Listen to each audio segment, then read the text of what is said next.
The whole idea of tonight's call is to understand the year.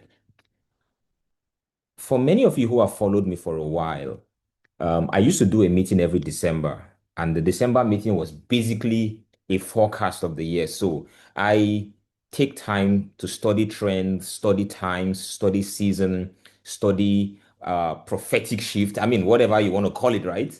And just to generate foresight to see where the world is going. And in December, I do a meeting just to talk about what to expect in the year. I didn't do it last year. It's deliberate because, first of all, for me, last this year started early. Normally, I start planning for the next year sometime in November, but last year, as soon as we entered the third quarter from October, I just began to sense that the year had started. I mean, there were major shifts. The things I was seeing, the things I was anticipating concerning the new year. And just so you know, please, oh, this is not a religious meeting. I'm not a prophet. So if you are joining for the first time and you heard me saying prophetic shit, before you think that, okay, this guy wants to start dropping prophecy for 2026. No, this is not prophetic. This is not a prophecy meeting. And as I'm going to talk about later on the call, prophecy or um, the ability to see the future is not only reserved for prophets. There are technologies that actually help us to tell where the world is going.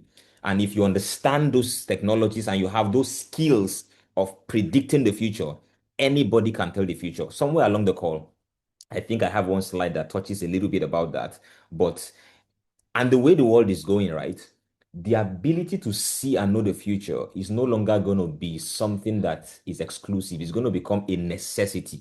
If you don't know how to see the future, how to predict the future, you might struggle in the coming years, honestly. So it's something that you will have to develop.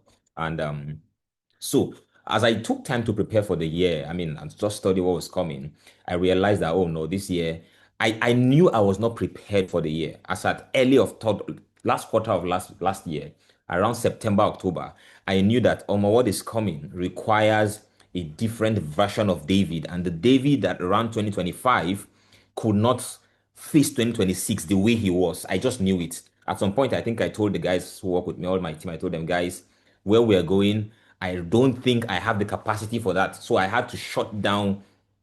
So some of you who joined, I mean, I started a special mentorship class sometime in October with some MKs. I had to shut, I think I just had one call and I had to move them to January because, my moment, between October, November, December, it was majorly a time of grounding for me. I just told myself, look, David, you just need to understand and prepare for what is coming ahead. So some of those things are things I'm going to be sharing. And so for those who noticed that in the last quarter of last year, there was not so much coaching. I was not on calls. I was not on Zoom every evening. It's because what was coming needed a preparation. And it's 2026 is not the year you want to go into just um, haphazardly without understanding where it is going and without having a clear strategic direction for the year. And that's what I want to do and focus on tonight. How do we go into this year and not be like everybody? And that's the reason why it's not an open call, so that these things can serve as, I don't use the word advantage, but yeah, maybe I should use advantage because being able to know some things, privileged information is always an advantage.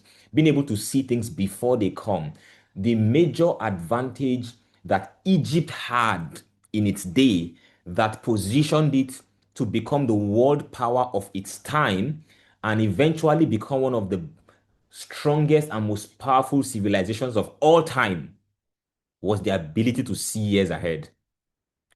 The king of Egypt saw things that were yet to come that others did not see. And based on what he saw, he could make some changes to the nation's economic policy and how they lived. That when those things began to manifest, the whole world became dependent on Egypt. That's the power of foresight, being able to see what is coming and being able to take position or position yourself, take a stand, take a stake in what is coming before it becomes obvious. Excuse me. Before it becomes obvious. Every time something becomes obvious, it's no longer an advantage. It's the same thing with opportunities. Opportunities are only an advantage when they are not yet seen, when they are not yet attractive. Every time opportunity becomes attractive, somebody else has taken it. So you see people who are doing recycling and people who have built empires around recycling for years and generations. Waste have always been there. People have been trashing things, but nobody saw the opportunity in it. The moment someone built an empire around it, everybody wants to rush into it. So you see that we live in a very reactive world where people they are watching what is trending, and then once somebody is cashing out on something, everybody wants to run into it. If you have to wait until people are cashing out on something before you know that that thing is powerful or attractive, you will play catch up all your life.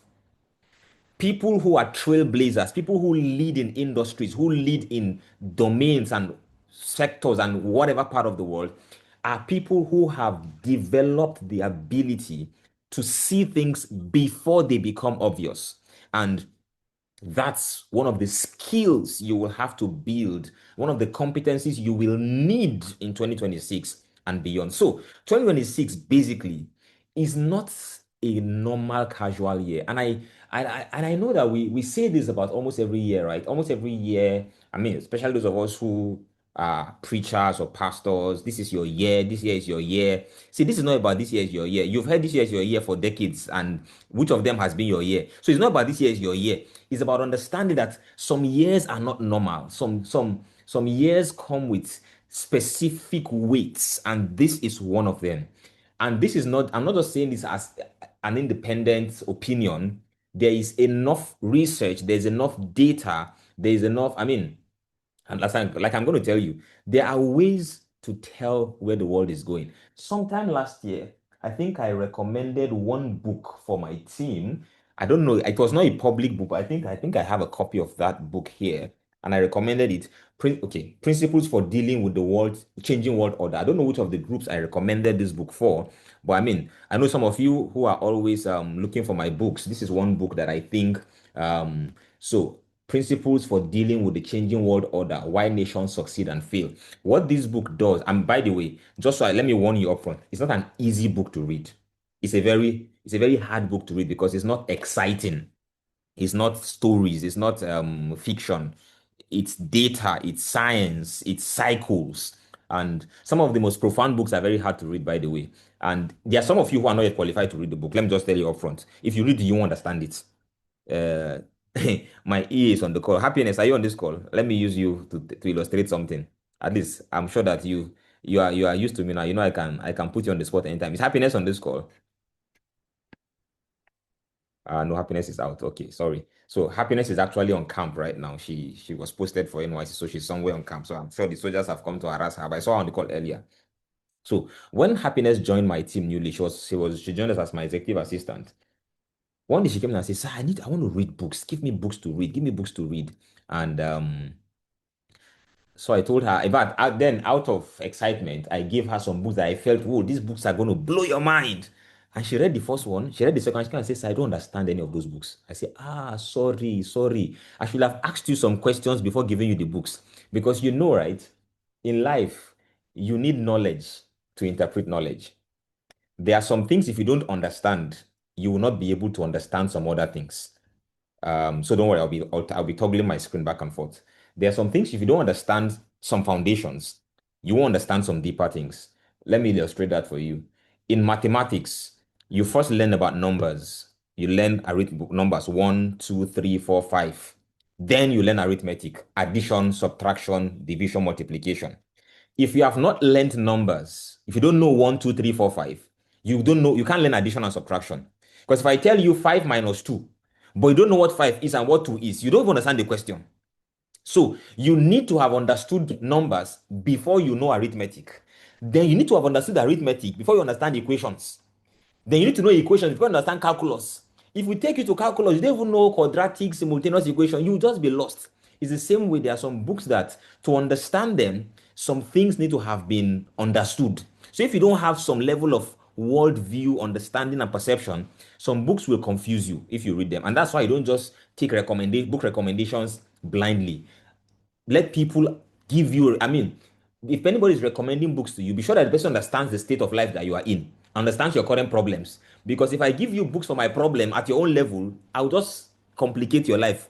And if some of my mentors, if they give me their books too, they will complicate my life. This thing is in levels. So Somebody asked, what's the book title? Okay, Principles for Dealing with the Changing World Order. It's by a man called Ray Dalio, Rayda. I mean, Banji, you know the book. So Banji, please, you can drop the link on the group so that you can drop the book title rather. So coming back to what we were, 2026 is one of those years when you look at the cycles and the order of the world.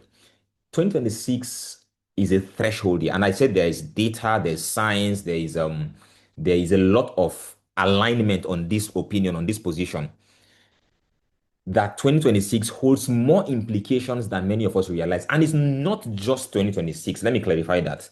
It's actually the decade, right? The decade that we are in, 2021 to 2030. The 10 years of the decade are critical. 2020 was a major global reset. And the things that happened in 2020 were not accidental, they were known. People saw them coming. If you read this book I just recommended, you'll understand what they call the cycles of the world. And like I say this all the time, and I'm going to talk about it later.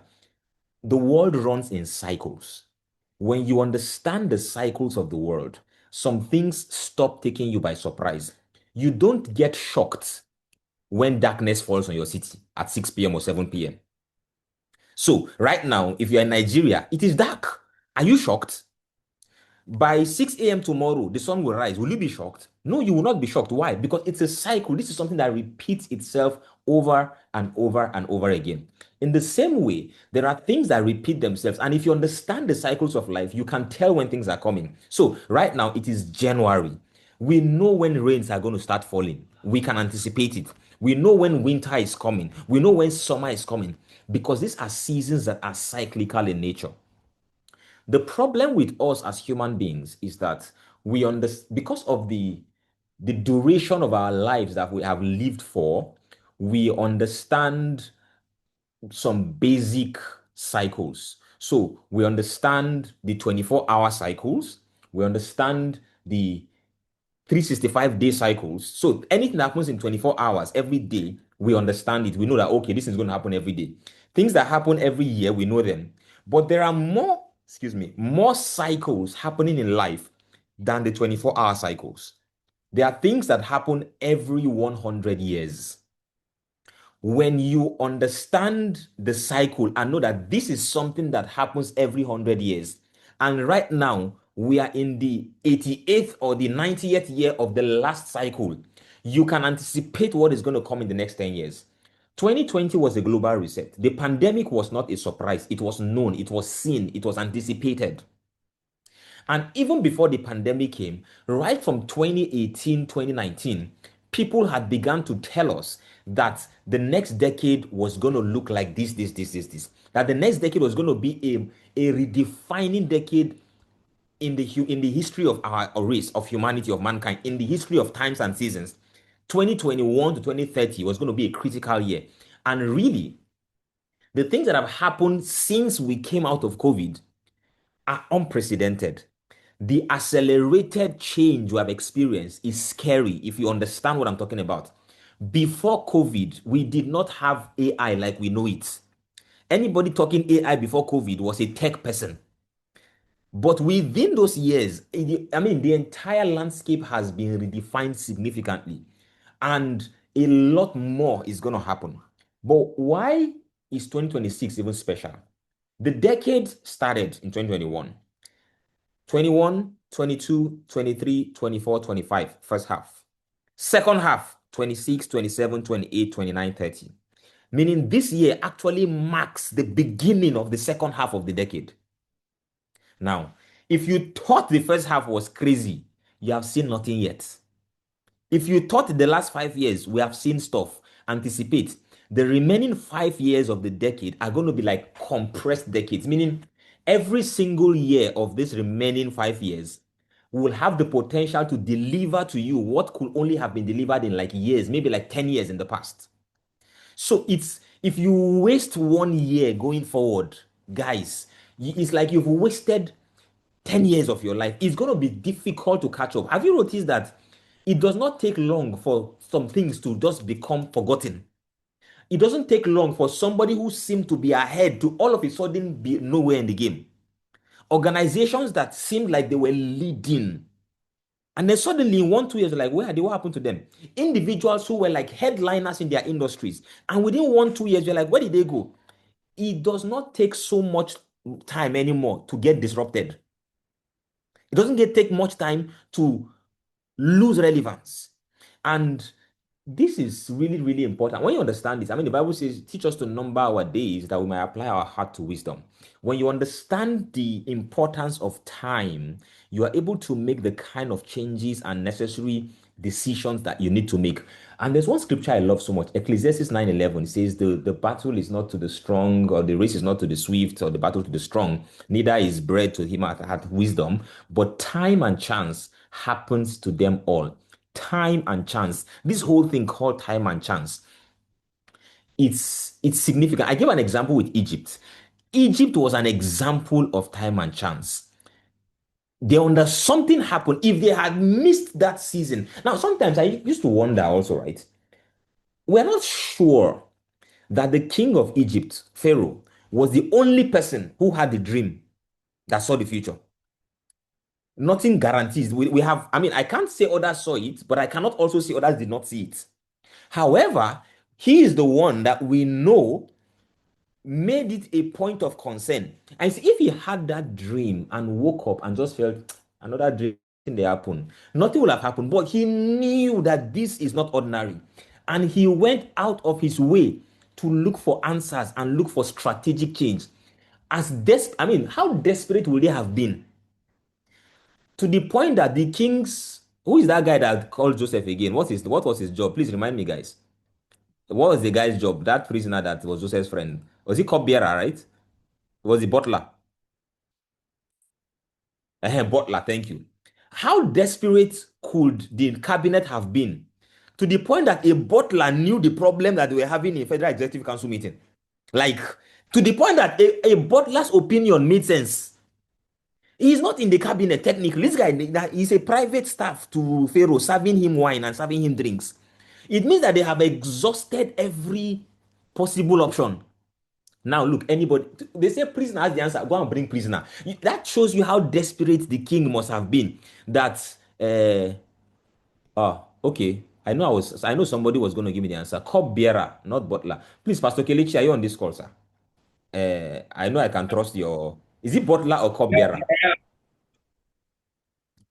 Cup bearer I and am butler, they're the same thing now. on the call. Yes, sir, that's the same thing. It was the They are baker the that same thing was because hanged. somebody said that no, butler was hanged. It's baker that was hanged. Butler is the cup Yes. bearer. Now Yes, baker it they was hang. Baker that was butler and cupbearer are the same thing. Thank you, sir. Because somebody, I saw the comment was trying to confuse me small, so I need to get uh, advice. I know where to get advice from. Once Pastor Keiti speaks, I'm okay. I believe it. Okay. So, what was I saying? How did I get here? How desperate could they have been to the point where a butler's opinion was okay, go and bring this prisoner. That they went to free a prisoner because so that tells you that these guys saw something about the future. And they were like, no, time and chance happens to them all. This time and chance that is about to cross our path, we cannot waste it. We must make the most out of it. And that singular event positioned a nation to become the rallying point of its time and age. They became the world power, technically, by the reason of what they did in those 7 years. And so what you do or don't do in the coming years will define your relevance and strategic positioning for decades to come. In 2024, when I did my December meeting, I think I will call that Rethink, Reset, and who remembers the name of that meeting? I can't remember again, but there were 3 R's: Rethink, Reset, and something.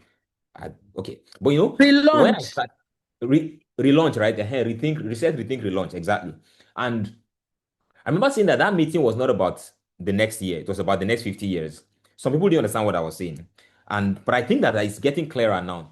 The positioning you make or you take, or the way you position yourself, your vision, your agenda, your organization in the next few years is going to determine your relevance in maybe the next 5, 10, 15, 20, 30, 40 years.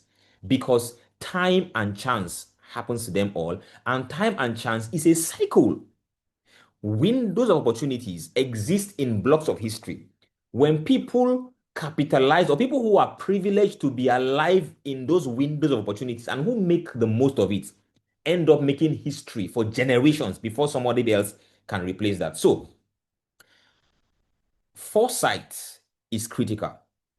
But this is not just a meeting to just talk about foresight. I'm not going to tell you what is coming.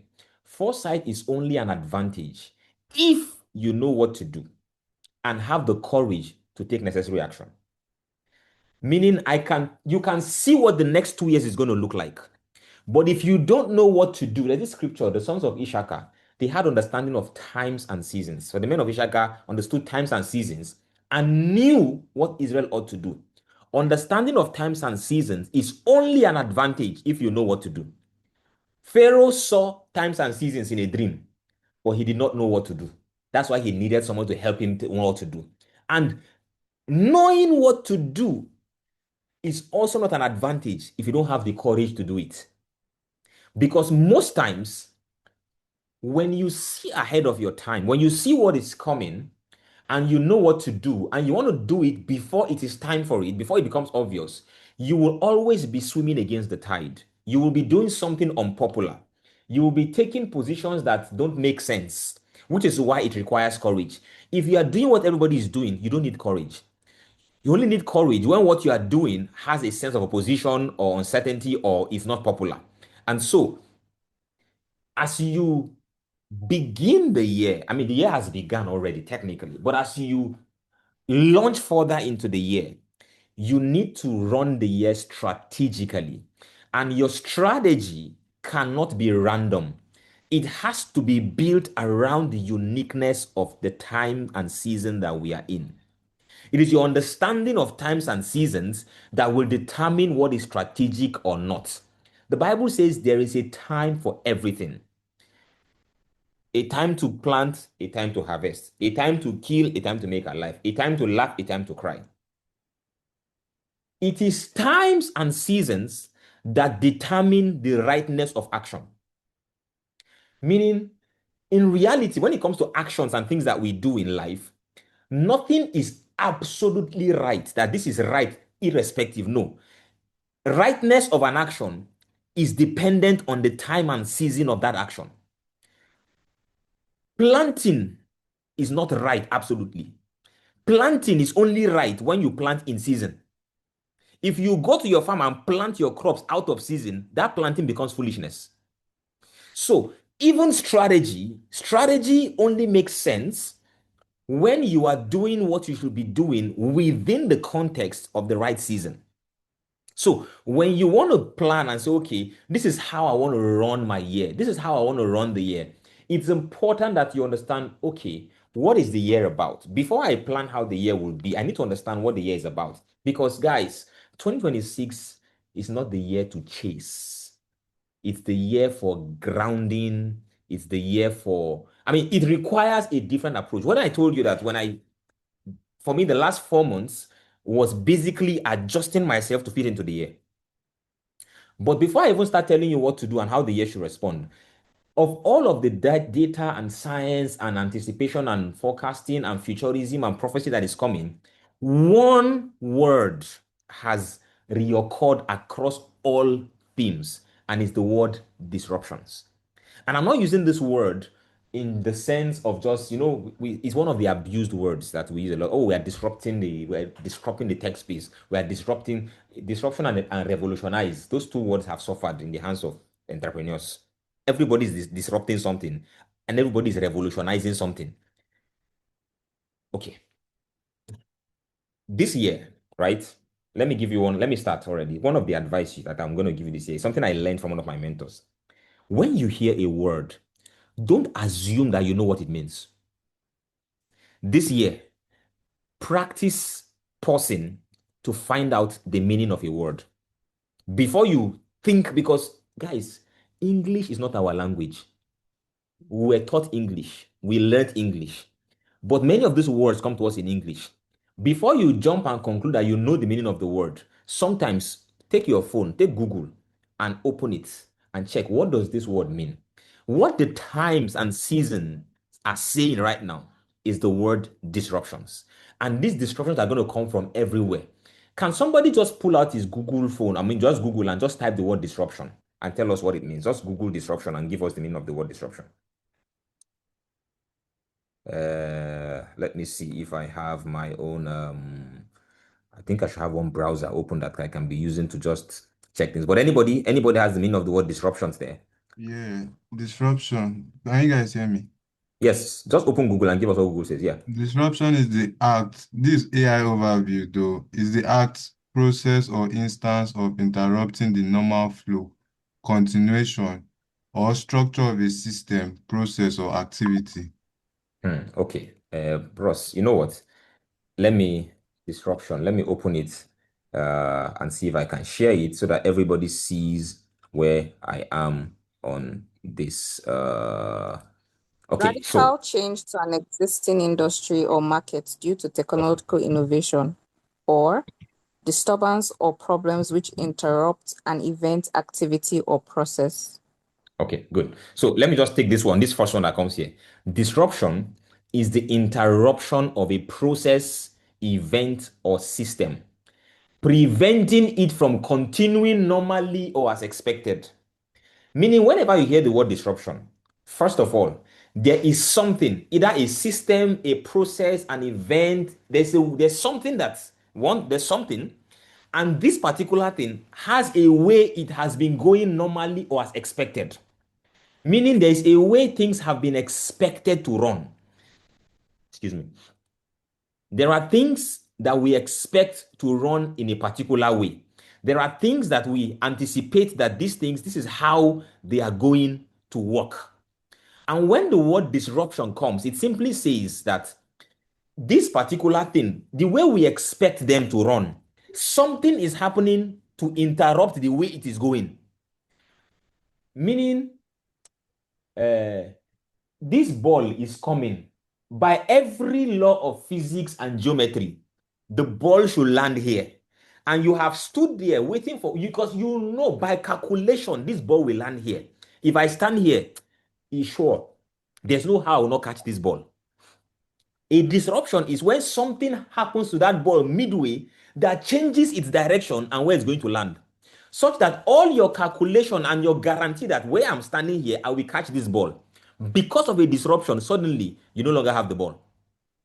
Because something happened that prevented it from continuing normally or as expected. So these disruptions can affect anything. I mean, they come from all kinds of places. We like stability and we like guarantees. I think it was sometime last year that I was saying this. Stability has become a trap. If things have worked and you are sure that this is how they will work, they've been working, we are entering that era and that season where there are no more guarantees that things will work the way they have always worked. I've always said this too. Those of you who have been in coaching programs, everything that works will one day stop working. We have always known that one day to stop working. Our problem has been, when will it stop working? We just keep thinking there's still time, there's still time. We are entering the times and seasons where things are going to stop working the way they have been working. And this is not just coming from one angle. This is the scary part. It's happening simultaneously across all fronts and from all angles. There are going to be divine disruptions. God Himself is creating disruptions. If you have been paying attention to the spiritual atmosphere, you will know that even in the church, a lot of things have already started shifting. You will notice that there are some things that are no longer happening, this will happen, or things that used to work are no longer working because there is a shift happening. Technological disruptions are coming. Technology is scattering the way things used to work. On this call, I have people who are traditional software engineers. They learned to code. Like that is their badge of honor. But right now, they have understood that men, that ability is no longer an advantage in itself. There are things that before now, it took 2, 3 years to be able to do. Now, it takes 2, 3 months to get done. We're going to be seeing political disruptions, geopolitical disruptions. Already we have seen it. When was the last time that a president woke up in his country, went to another president, and arrested the other president and brought him back to his country? As in, when last did that happen? When last did we see the kind of realignments happening in geopolitics that, oh no, I mean, a lot of things. So say, okay, if you are going to do business with this guy, we're sanctioning you. If you study the political scape, there are political disruptions. We're going to see financial disruptions. People that you see as financially strong, things are going to happen that will create disruptions. In fact, we're going to be experiencing one of the most significant seasons of wealth transfer. And it's one of the things I'm going to say towards the end, that if you've never been positioning for a wealth transfer, this is the season where you start thinking, how do I position for a wealth transfer? And it is not by prophetically claiming, it is by positioning. Oh, the wealth of Gentiles will come to me. You go claim until next year, it no go happen. If you don't position, if you don't understand how wealth transfers, because one of the principles of wealth transfer is liquidity. When wealth is about to be transferred, now who get cash and they collect wealth? Somebody needs to buy electoral election form. And next year is election year, but election year is next year. This year, let me tell you something that's going to happen this year. I mean, this is not on my script. This is just a bonus, right? People that are going to be trying to contest elections. I mean, this happens every election if you understand cycles. And this is what I'm talking about cycles. These things are predictable.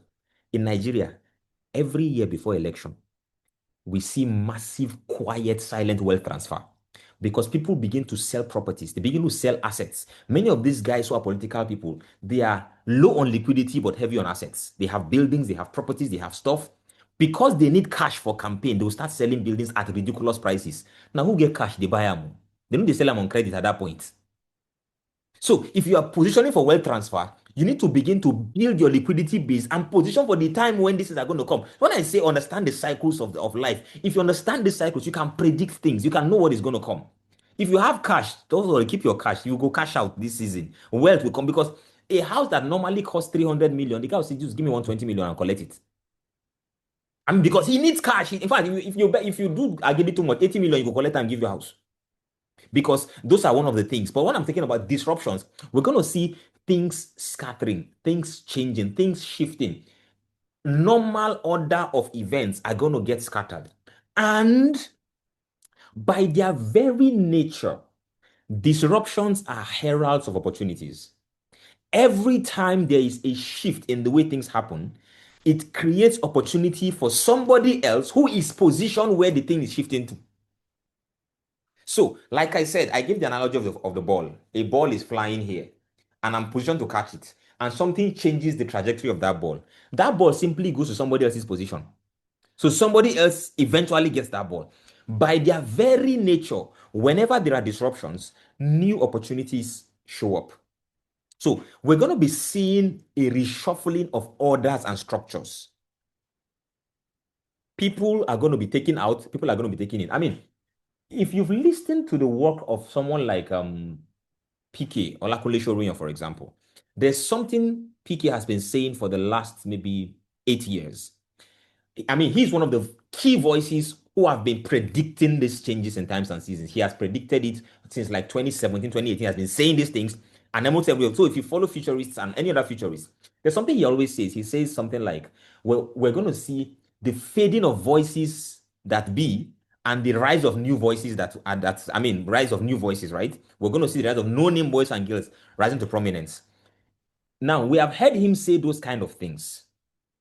However, someone says his name, please. Please, Banji, type his name. PK Olakunle. I mean, if you want to follow key voices, futurist voices, I mean, follow him. He's somebody worth listening to, by the way. Even though some people I know, some people don't like him because people feel like it's too controversial. I know some people who are like, no, PK is. I mean, I know somebody who said the guy is too crazy. That he's too crazy for her to follow. I don't know if she's on this call. Let me see. Okay. Okay, she's here. Okay, I won't call your name. Don't worry. I won't call your name, but I know we had you said, oh, it's too crazy for you to follow. But anyway, let me stay on my point. He says things like, we're going to see the fading of powers and the rise of new powers. Prominent voices will disappear, new voices will emerge. Now, those things sound like prophecy, right? But you see this guy here, this is what is going to make it happen. It is disruptions that are coming that will make powers that be, who have predicted the next 10, 15 years, suddenly to realize that, oh boy, things are not playing to our game anymore. And all of a sudden, no-name boys and girls who happen to be beneficiaries of time and chance, who were at the right place at the right time, suddenly will hit it. Who understand what times and seasons are saying and who position themselves. So the next 1 to 3 years, the world like we know it will no longer be the world that we know. I can tell you that for a short fight guarantee. A lot will change. A lot will change in almost every industry. Education. I mean, let me not go into details. So there are actually key domains that are going to experience these disruptions. And these key domains actually have what to anticipate. I'm not going to go into that at all. That's content I'm going to be talking about in exponential growth this year. So the guys in exponential growth, we're going to probably look at the core domains of disruptions and how to spot opportunities in the next 5 years, how to see where opportunities are going to come. There are things we're going to talk about. If I go into that now, we won't have this conversation anymore. But you see, the world like we'll know it will no longer be the same. And the real threat is not change. The real threat is change that catches you unaware and unprepared. Change is never the problem, guys. As long as you anticipate change, change is never an enemy. Change can never be a disadvantage to you as long as you anticipate it and you prepare for it. The problem is if clouds are gathered and the cloud is thick and it's dark and you saw it happen, and typically it takes about maybe 15, 20, 30, sometimes a whole hour for the clouds to gather for rain to fall. If you are seeing the clouds gathering, rain cannot beat you now. If rain beats you, now you do yourself. Why? When you see the cloud, what do you do? Talk to me, guys. What do you do when you see clouds gathering? Close your window. Someone say close your window. Okay, that's if you're Look inside for the your house already. umbrella. If you're outside and clouds are gathering, what do you do? Run for shelter, take cover. Exactly. Run. You run. But you see, the rain that beats you is either the rain that caught you where there is no shelter, so there was no plan, no umbrella, nothing, or the rain that comes without warning. No, there are some those kind of rain that no cloud, and that one can beat you, but those kind of rain they're never difficult. They just do like gra gra and go. But proper rain beats you. You must have seen it coming. So the changes that are coming, the disruptions that are coming, once you are able to anticipate and take position in, you can't be hit. You can't be taken unawares. Which is why I said this is not a public. This is not something I'm saying on YouTube. I'm putting this video on Facebook. No, no, no, no, no. I'm saying this in closed groups so that you can understand what is coming. And as we talk more about the year, you understand exactly how you should respond. Based on what I have been saying all along, right? 2026 is not the year for gragra. It's not the year for running around. It's not the year to chase after 150 things at the same time. It's the year for grounding, weight building, and internal reinvention. Grounding, weight building, internal reinvention. I chose those 3 words. What's grounding? Grounding is solidify yourself properly. See, get yourself stable. Build weight. And I'm going to tell you what I mean by building weights in the next slide. Build weights. You need to, and when I say weight building, sorry, it's not body weight. So if you have 65 kg, I didn't say go and become 80 kg or 70 kg. It's I talk about internal weight, basically internal weight and internal reinvention. There's something. See, let me be honest with you. We have said this over and over again. The things that brought you here will not be sufficient to get you here. There were skills, there were competencies, there were capacities that you had that brought you from where you were to where you are right now. But if you're going to go further from here, much beyond here, you will need a new set of competencies and capacities. That's where reinvention comes in. You will need to turn into a new person. If you run an organization, I know there are many CEOs here. If you are a CEO, right? Now, the changes you're going to be making are 2 for yourself and for your organization. If you run an organization, your time in your business need to be split into 2. The first half, you spend it running the current business, doing what you are doing. But the second half must be spent solidifying your structure and building the capacity of your business to withstand change and carry weight. Because you need to be asking yourself, if this wind blows, can it carry us the way we are? What do I mean by weight building? Don't worry, I'm going to tell you very soon. Thank you, Kingsley. I mean, I love Kingsley. Kingsley always asking questions. No be today, you don't think. So you will need to be building the capacity of your business to withstand change. So ask yourself, I mean, it used to be 90 days, but let's still keep it at 90 days so that you don't run a very you don't get too confused. If you run a business, at the least every 90 days, ask yourself, what we are doing, is it still relevant today? And will it be relevant in another 90 days? I mean, you should be able to think and say, what I'm doing right now, will it still be valid, useful, and relevant in the next 90 days? Because the pace at which things are changing, you can just wake up one day and realize that things that used to be what was working just suddenly no longer work. So you need to spend time, both one half running the business, the other half thinking of the next iteration. When you study the companies that survive, the companies that succeed, the companies that stay long, that last, this is something they do constantly. When they have one win, while they are still celebrating that win, they are thinking, what is next? What is next? What is next? That's why Apple will not stop researching on the next version of the iPhone. That's why Meta does not sit down and say, we are the biggest social media in the world. Let us sit down. I mean, December last year, Meta hit us with the craziest news of all time, of the year for me, in my opinion, anyway, one of the craziest news of the year. That we're still just enjoying a new AI that we have found called Manus, and we're still bragging that, wow, Manus is agentic AI. Now, so Uncle Mark just go buy Manus. Mark Zuckerberg went and bought Manus. And what shocked us, he bought Manus, an AI company that was founded in Singapore, for $2 billion. For context, Manus was founded in March 2025. By December 2025, they were sold for $2 billion. A company was built and sold to $2 billion in 10 months. It has never happened in the history of mankind. As in like a unicorn in 10 months.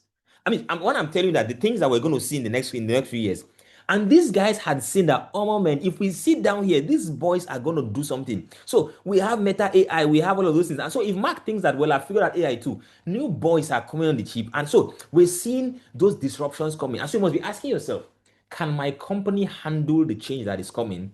Mark saw that, oh boy, these guys, the way they are coming, I may not be able to handle them. He just went and bought them over and brought them in.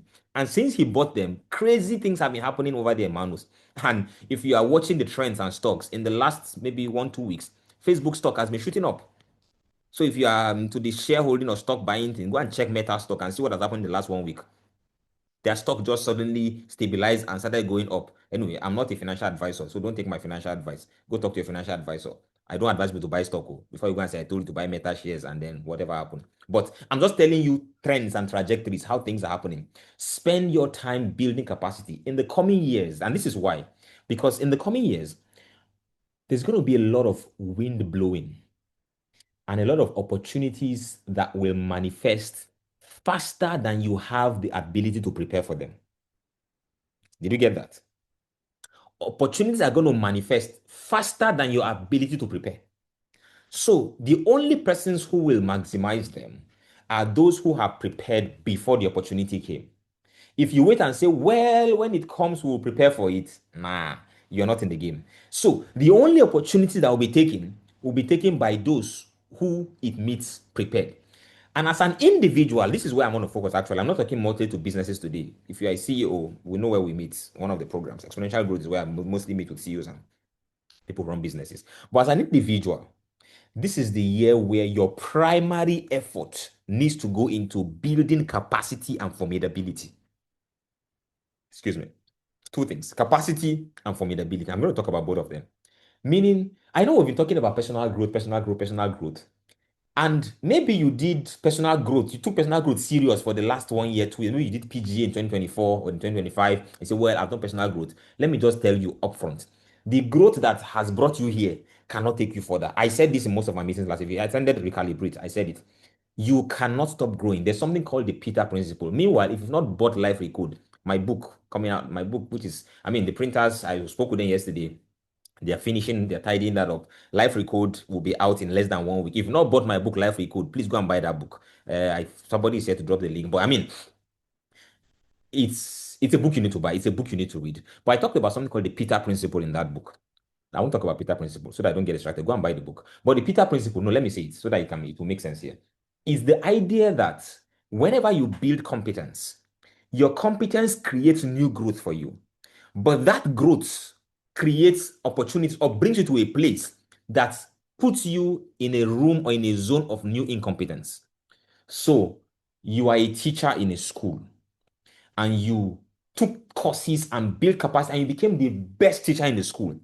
Because of your excellence as a teacher, they saw your good work and they promoted you to become principal, right? And say, oh, she's very good, and make her principal. Becoming principal in that school has put you in a zone where the competence that made you shine as a teacher is no longer sufficient to make you shine as a principal. Because the requirements of the new role is different from what you knew. As a teacher, your job was teach students and connect with them and make them know book. As principal, you are doing PR, you are doing fundraising, you are doing stakeholder management, different set of skills. The Peter principle says your competence as a teacher brought you to a place, and now this new place reveals your new level of incompetence. And if you don't reinvent yourself for that new level, it takes you back to where you were coming from. And so you can live a zigzag life going forward and backward because you grew and you got somewhere and you didn't do what it takes to stay there and go to the next place. That's why I said it's going to be a year of grounding, weight building, reinvention. Now, somebody asked me, what do I mean by weight building? Your main effort should go into building capacity to handle weight, pressure, and responsibility. Now, Kingsley, this is what I mean by weight building. Your capacity to handle weight, pressure, and responsibility. Oof. Let me find a good way to explain this. As we proceed, as we go further into the year and into the years that are coming, the demands that are going to come to you as somebody who puts himself in front, as somebody who has built capacity, as somebody who has built competence, the demands that are going to come to you are going to come with a level of weight that you will need to be able to manage a new level of complexity. And what will determine capacity is not just intellect, it's your ability to handle duality. Now, Kings, this is for you. When I say weight building, the main definer of capacity right now and in the coming years, in fact, it has always been the case, actually. It's not even new. This is not new. It has always been the case, is your ability to handle duality. And what do I mean by duality? Being able to handle both the good and the bad that comes with growth and responsibility. Because when responsibility comes, we only see one side of it, the side that looks good, the side that has advantages. But you will need to have the ability to handle both the bliss and the pressure of responsibility simultaneously without cracking and without breaking. Every day of your life will bring you both joy and pain simultaneously. I know you don't like this. This doesn't sound like the prophecy you want to hear. But growth brings you both. A life of meaning does not afford you the luxury of experiencing only one side alone. You will wake up every day, and in that morning, you are going to wake up into what I call the duality of life.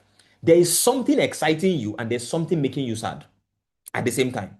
And you have to face both simultaneously. You can't run away from one of them. So you get a promotion at work.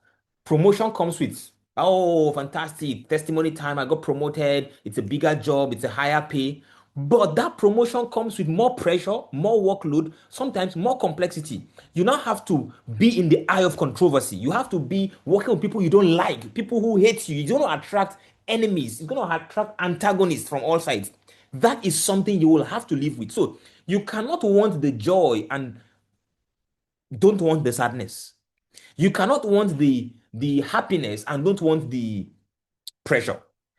Duality is being able to be a container of both at the same time. Every morning you wake up, there'll be something giving you pressure and there'll be something giving you joy. And the truth is, if you are going to live a life of meaning, you cannot escape that reality. You can't say, well, me, I just want the easy, the good life. That's the soft life. And nobody, this how they say uneasy wears the head. Abi, how do they call it? Uneasy lies. Give me that proverb. You know it. Something that wears the crown and the uneasy. Someone should put in the comment section for me. Uneasy lies the head that wears the crown. I think that is it. So you see a king. You see a king with crown. Oh, the head that wears the uneasy lies the head that wears the crown. Something like that. Oh, a king has a crown, and you see the celebration. You see that. Do you know the conquests that comes with being a king? Do you think there's any king who ascended to a throne out of unilateral? Everybody wants you to be king. Somebody else wants that crown. So as long as that crown is on your head, you are fighting battles every day. So while you wake up in the morning to celebrate being the king, know that in the same day, you have to battle all of the opposition that comes with you. Heavy is the head that wears the crown. Yeah, I think people are getting it or something like that. Something like that, Sha. But you know what I'm talking about. So half of the world is celebrating your win, saying, wow, wow, you're making it. But in the same reality where they are celebrating you, there's another world in which you are not sure if you have what it takes to make it to the end of the month. People are seeing celebration on one side, but there's pressure that comes with it, and people see your position and they're like, this guy is making sense. Look at him, he's CEO of this company, his business is just doing well, he's booming. But they don't see the reality of the backside of what you're going through. They don't see the pressure with finance, with funding, with people, with regulators, with a lot of pressure every day. That is the reality. If you're going to be, when I say build capacity to handle weight. If you don't build that capacity, when responsibility comes, you will break, you will crack. You cannot let the joy make you to live in delusion and not accept that the pain is there. At the same time, you must not let the reality of the pain cancel out the presence of the joy. So one of the things is that you will learn to become an actor. Guys, every king is an actor. Everybody who is prominent is acting. That's the fact. So don't say, but I no, you will act. Because, okay, many of you who are parents, let me give you an example that I had. You are a parent and you wake up in the morning and really you are in debt. You don't have money that day. You don't, there are bills that must be paid that day. And your child comes to you and is smiling, daddy, daddy, mommy, mommy. Do you transfer that pressure of your creditor or your loans to your child? No. For the child, you smile, hey, my child, everything, how are you? How are you? Carry them, drop them in school. As you drop them and turn, you continue. So for the child, you are engineering the joy. So the child sees a happy father, happy mother, but you don't know the pressure you are carrying. It's the acting I'm talking, you act. When you go act. But that is what comes with growth. That is what comes with capacity. That is the reality. So how is this weight building capacity? Kingsley, be coming down now, one by one. We are going there. But this is the kind of capacity that you require in the coming year. There are competencies, there are skills, there are capabilities that you must develop. But the truth is, this year, more of your time needs to go into preparing for weight, for pressure, for responsibility. Because when the time comes and the world is looking for men of capacity, and the lot falls on you, or based on time and chance, something happens and opportunity falls on your side, and the opportunity comes with a duality, with something that you are looking forward to and something you don't expect, a pressure you don't expect, are you prepared for it? And so, to answer Kingsley's question, right, I'm just going to go into the practical part of it, because right now I'm talking in theories, I'm talking in abstract. I'm telling you this is what to do. Now, practical sense, how do you position in 2026? What are practical things you need to do? What skills do you need to build? What changes? What is the reinvention that needs to happen inside of you that will make you the kind of person who not only survives this season, But this season becomes your season of announcement, your season of time and chance, the reshuffling of the global wealth pyramid that is going to happen. Meanwhile, it's going to happen. You guys have you've had me talk about the global wealth pyramid. It's not on this slide, it's not on this call. I'm going to talk about it one of these days. The bottom class, the middle class, and the elite. The requirement for being middle, bottom, and elite is shifting. In fact, it has changed already. And over the next 2, 3 years, we're going to see that global wealth pyramid reshuffle itself. New people are going to be on the top. New people are going to be at the bottom. And what requires you to be at a particular level, what you need to be at a particular level is now different. But I'm going to talk about that in a different session. But for today, I'm going to give you maybe like 3, 4, 5 things that you need to do. I'm going to give you a last why this is important. And I'm going to connect that so that by the time we're done with this, you have a game plan for the year. One of the things that you must have, one of the competencies you must build is this. You need to learn how to read the world to predict the flow and evolution of human problems. Now, this is a skill.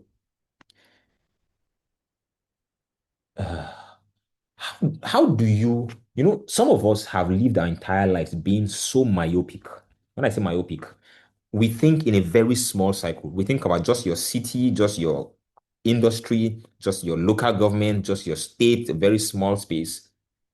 If you will stand out and be among the few that are going to take advantage of this coming season, you will build the competence of being able to look at the world and predict the flow and evolution of human problems. Now, why is this important?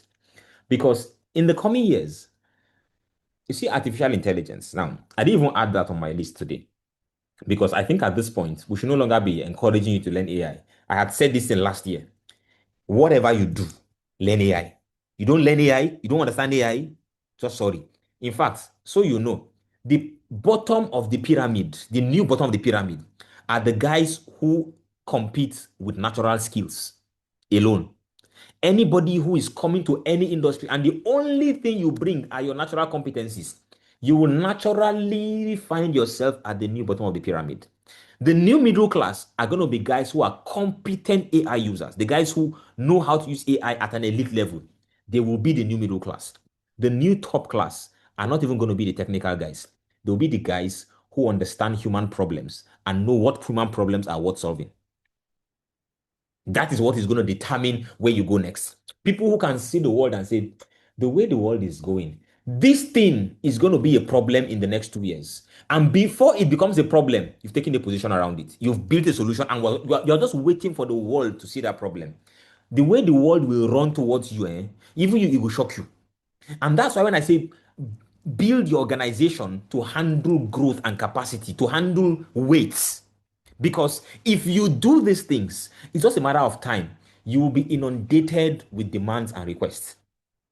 In the same world, in the same economy, some people are looking for opportunities, looking for platforms. In the same world, some people are running away from opportunities, saying, I'm tired, I don't have time, I can't meet the demand. In the same parallel.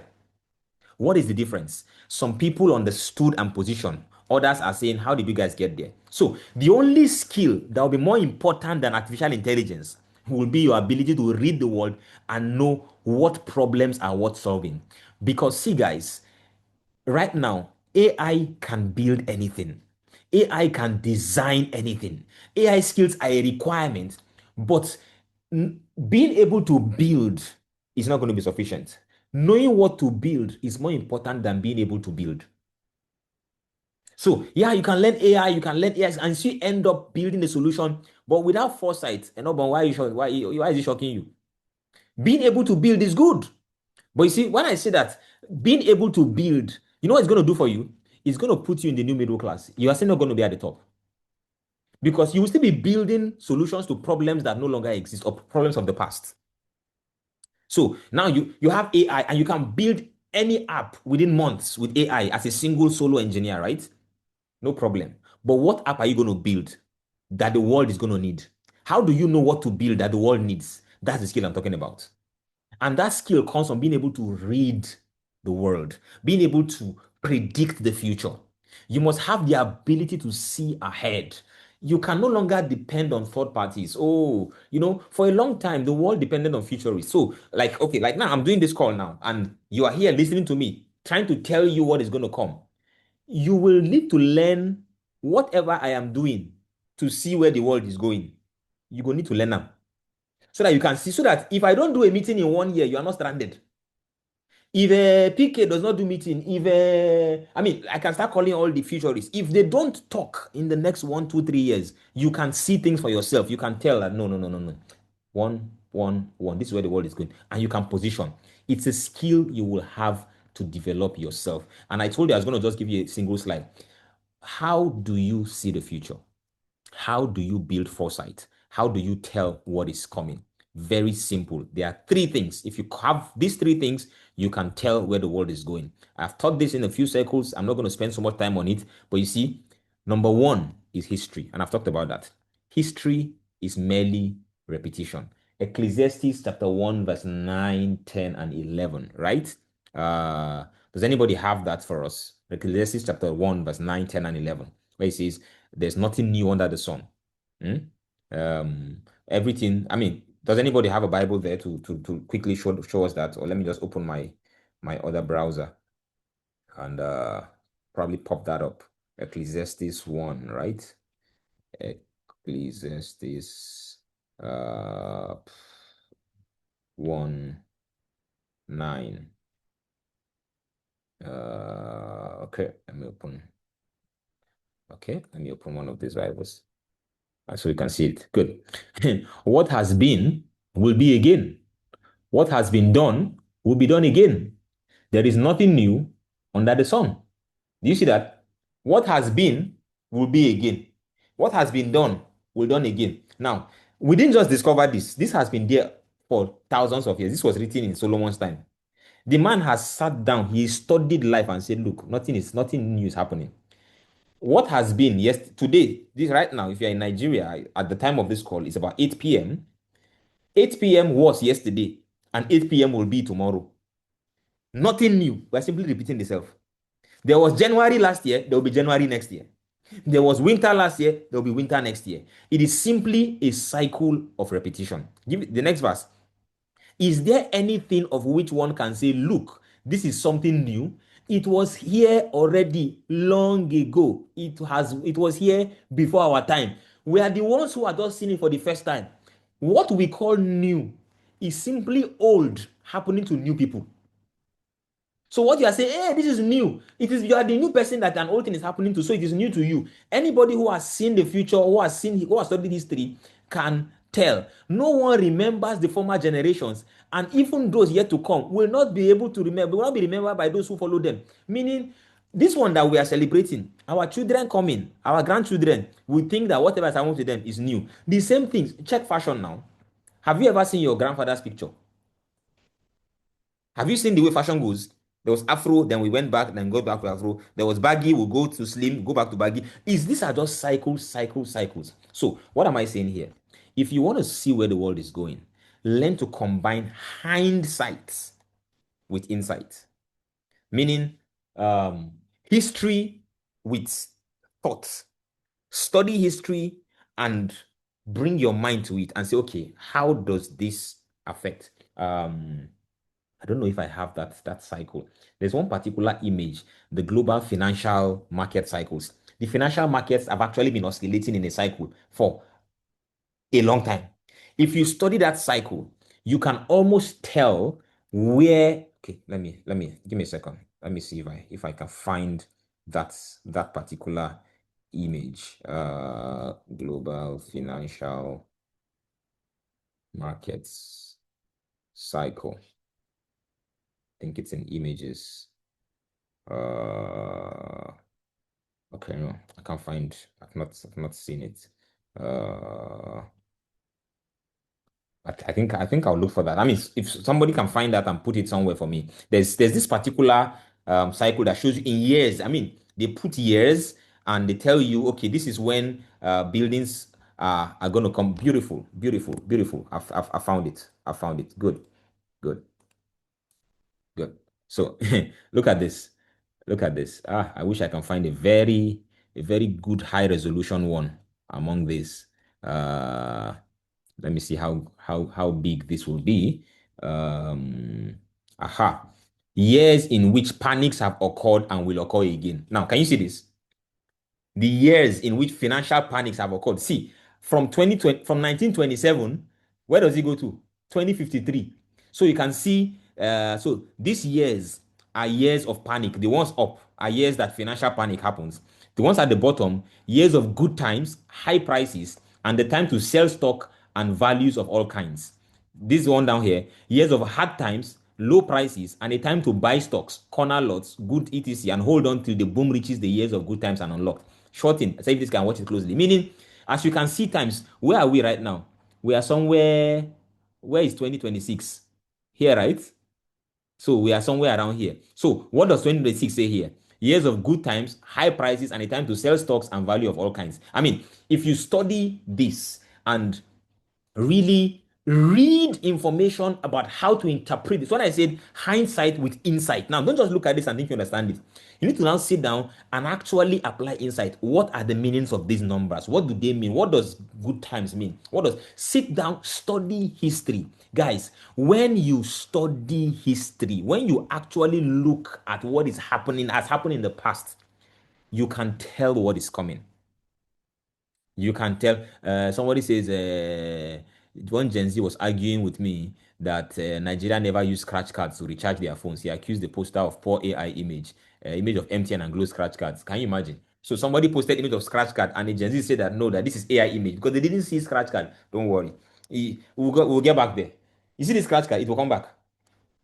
It's a cycle. These things are just cycles and cycles and cycles. So when you understand it, basically take history, take hindsight, and apply insight to it. Hindsight plus insight. That's what I mean by history. Study history, study trends, study, I mean, these things that have passed. Last year, many of you who I coached last year, I recommended something to you. I told you the if the oldest book in your library was written 5 years ago, you are going to be very shallow. If you don't have the practice of seeking knowledge that existed long before you built awareness and consciousness, you will struggle with depth. If you're looking for real depth of knowledge, you will need to go way back into history. Books that were written 100 years ago, 200 years ago, there are people who have unlocked most of these things that we are. So now we're talking about personal growth, new discovery. We have discovered, what do you call them now? All of those things. People have discovered these things long ago. I mean, think of the book, Think and Grow Rich. Who wrote the book again? Remind me of the guy's name. Andrew Carnegie. No, it's not Carnegie. It's not. It's not Carnegie. Sorry, give me a second. I need to change my Nap- Napoleon Hill. Napole- Napoleon Hill. Napoleon Hill. Yeah.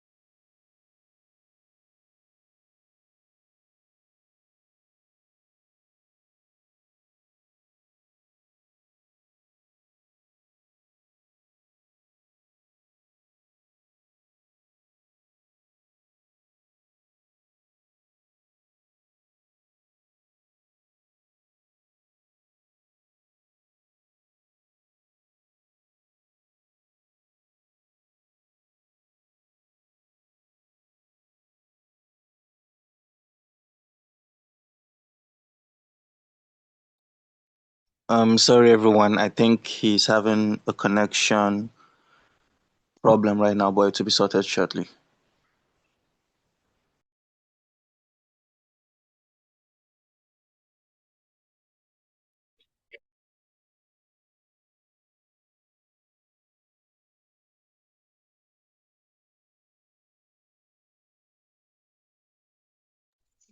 Okay.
Okay, I think I'm back. Sorry.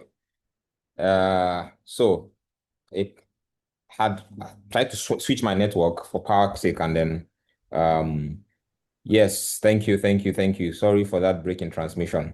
I hope that I didn't break your flow. So what was I talking about? I was talking about people, authors who wrote books in the past. These guys uncovered almost everything that we are teaching today. There's really nothing new we are teaching. Oh. Have you guys noticed? We're teaching you principles of how to make wealth, how to win friends and influence people, how to be a public speaker. All of those things are recycled knowledge from the past. People like Waldo Emerson, Ralph Waldo Emerson. I mean, people have done things. Basically, if you want to, in fact, this is the hack. If you want to sound deep in this generation, just go a little bit backward, 50 years, and read books from 50 years. When you say things, people like, wow, wow, deep, deep, deep, it's because they are shallow. People are not reading. That's just consuming alliteration, perspire, to acquire, to maguire. No, people are looking, when there's substance in the past. At those times, they were not making noise. There's a book that we read last year, The Science of Getting Rich. I mean, you could tell that these things are not new principles. So just simply go back to those past and you will realize that there's so much depth. But let me run now. Let me run. The second way to tell the future is prophecy. Now, what is prophecy? Basically, prophecy is there is one who knows the end of a thing from the beginning. He sees the end from the beginning. God clearly sees where the world is going and he speaks to people. And I want to say this in a way that I won't affect somebody's theology or religion. We think that prophecy only comes to people who are, in quotes, prophets. Prophecy is when God, through whatever means, decides to tell anybody something that is yet to come. The person does not have to be a Christian. I know that one's going to spoil somebody's theology small. People who don't know God receive prophecies. They see futures. They tell things. Okay, let's not go far. Was Pharaoh born again? King Pharaoh of Egypt. Was he a Christian? Was he born again? Did he see the future? Like, did he see what was going to come? He saw 7 years. In fact, he saw 14 years. Thank you. Nebuchadnezzar received prophecy of generations to come in a dream. Was he born again? No. So, yes, God communicates to people, and sometimes the sources of these things may not fit into your theology. And sometimes these things may not even be directly to you. I mean, if I want to talk about prophecy, I can actually give an entire lecture on how to actually align with prophecy, right? Because I also study those things. There is spoken prophecy, there's written prophecy, there's corporate prophecy. There are different ways that you can know what is going to come. So, for example, if 50 years ago, God said something, and God said something through a major prophet, maybe 100 years ago, and who said, in 100 years' time, this is going to happen. And you can study that flow and realize that, okay, when this prophecy was received, we are entering the 100th year of that prophecy. Daniel said, I discovered from books that the period of captivity would be 70 years. He didn't receive the prophecy. Somebody prophesied. Jeremiah prophesied it. Daniel simply checked and said, this man said in 70 years. 70 years has reached. I think it is time for this prophecy to be fulfilled. So you can actually key into major moves by prophetic alignment. So when I'm saying prophecy, I'm not saying you come and I lay hands on you. Simply study what has been said about your country. What has been said about Nigeria. Are there prophecies about this country that says that this and this and this will happen? Were there timelines to them? If there are timelines, study those timelines, guys. If you align with those timelines, you will hit something that others will be wondering, how did you know? Simply because you study what was said, what was written. Sometimes it's corporate. God says, okay, if you are in this body, I'm going to do this so nation, and you are in that nation. The prophecy applies to you. So sometimes you may not receive direct prophecy and say, God says, my son, in 7 years' time. No, there are many ways to key into it. I'm not going to go deep into that teaching on prophecy, but these are ways that people can tell where things are coming. So if we are saying that we're able to see the next few years and we can say this way it's going, I'm telling you how we know those things. There are many tools for knowing them. And the third is when you study trends. When you study trends and you combine trends with awareness and say, okay, what is happening right now? And based on what is happening right now, what are the implications of what is happening? You can actually see where things are going. When you study things, you can tell, by the time you look at AI demographics, you can tell some things that are going to happen. I've used this example many times, and I'm going to use it again. And I'm going to apologize upfront to the Gen Zs in the room because I'm going to use you guys as an example. Unfortunately, you don't argue with facts. Gen Zs are known to have, I'm not going to call it, the other generations interpret it as instability. But it's not instability, it is your DNA. That is how your generation was raised. And generations are basically outcomes of the age and time in which they were raised. So the average Gen Z does not stay too long in one place or in one thing. It's not a diss, it is a fact. Research has shown us, as an IBM research, I'm going to Google this, that the average Gen Z will have 16 jobs in his lifetime. Our fathers had one job for 35 years. Gen Z will have 16 jobs in one lifetime because it's a fact. They don't, if a Gen Z is, so if somebody's going to work for an average of 40 years and is going to have 16 jobs in one lifetime, 40 divided by 16, that's like 2 point something, it's less than 3. Meaning the expected average time of a Gen Z on a job is about 3 years. What that means is if a Gen Z has stayed 3 years on a particular job, it don't break record. Don't be surprised when they jump up and down. Well, when you understand those things, some things will stop shocking you in life. When they are moving, don't be surprised that they are moving. It is the nature and DNA of the Gen Z. But that's not where I'm going actually. That's not. Thank you, Madam Jojin. You get where I'm going. Now, the oldest Gen Z started from like 1999, Abby? Yeah. If you look at the Gen Z trends, Gen Z were born from 1999. So the oldest Gen Z is about 27 years old right now. You know what that means? Gen Zs are entering the season of life when they are beginning to get married and get settled. So over the next 2, 3, 4, 5 years, we're going to see a lot of Gen Zs becoming husbands, becoming wives, becoming parents. Now, marriage is one institution that requires long-term commitment. And a generation that has no commitment to long-term commitment is entering an institution that requires long-term commitment. Do you know what to expect? Chaos. So when we start seeing marriage troubles happening in the coming years, don't be surprised. We can predict it. If you are a marriage counselor, start positioning. You have work to do in the coming years, plenty work. If God has called you to help marriages, to help people get married, see, some of you in this room who are wasting time, and you know that God has called you to do something around marriages, and you are thinking that you have time. This is the time, the position, because it's not when they start having problems you start coming and say, I do this, Let it be that when they start having problems, you already know him.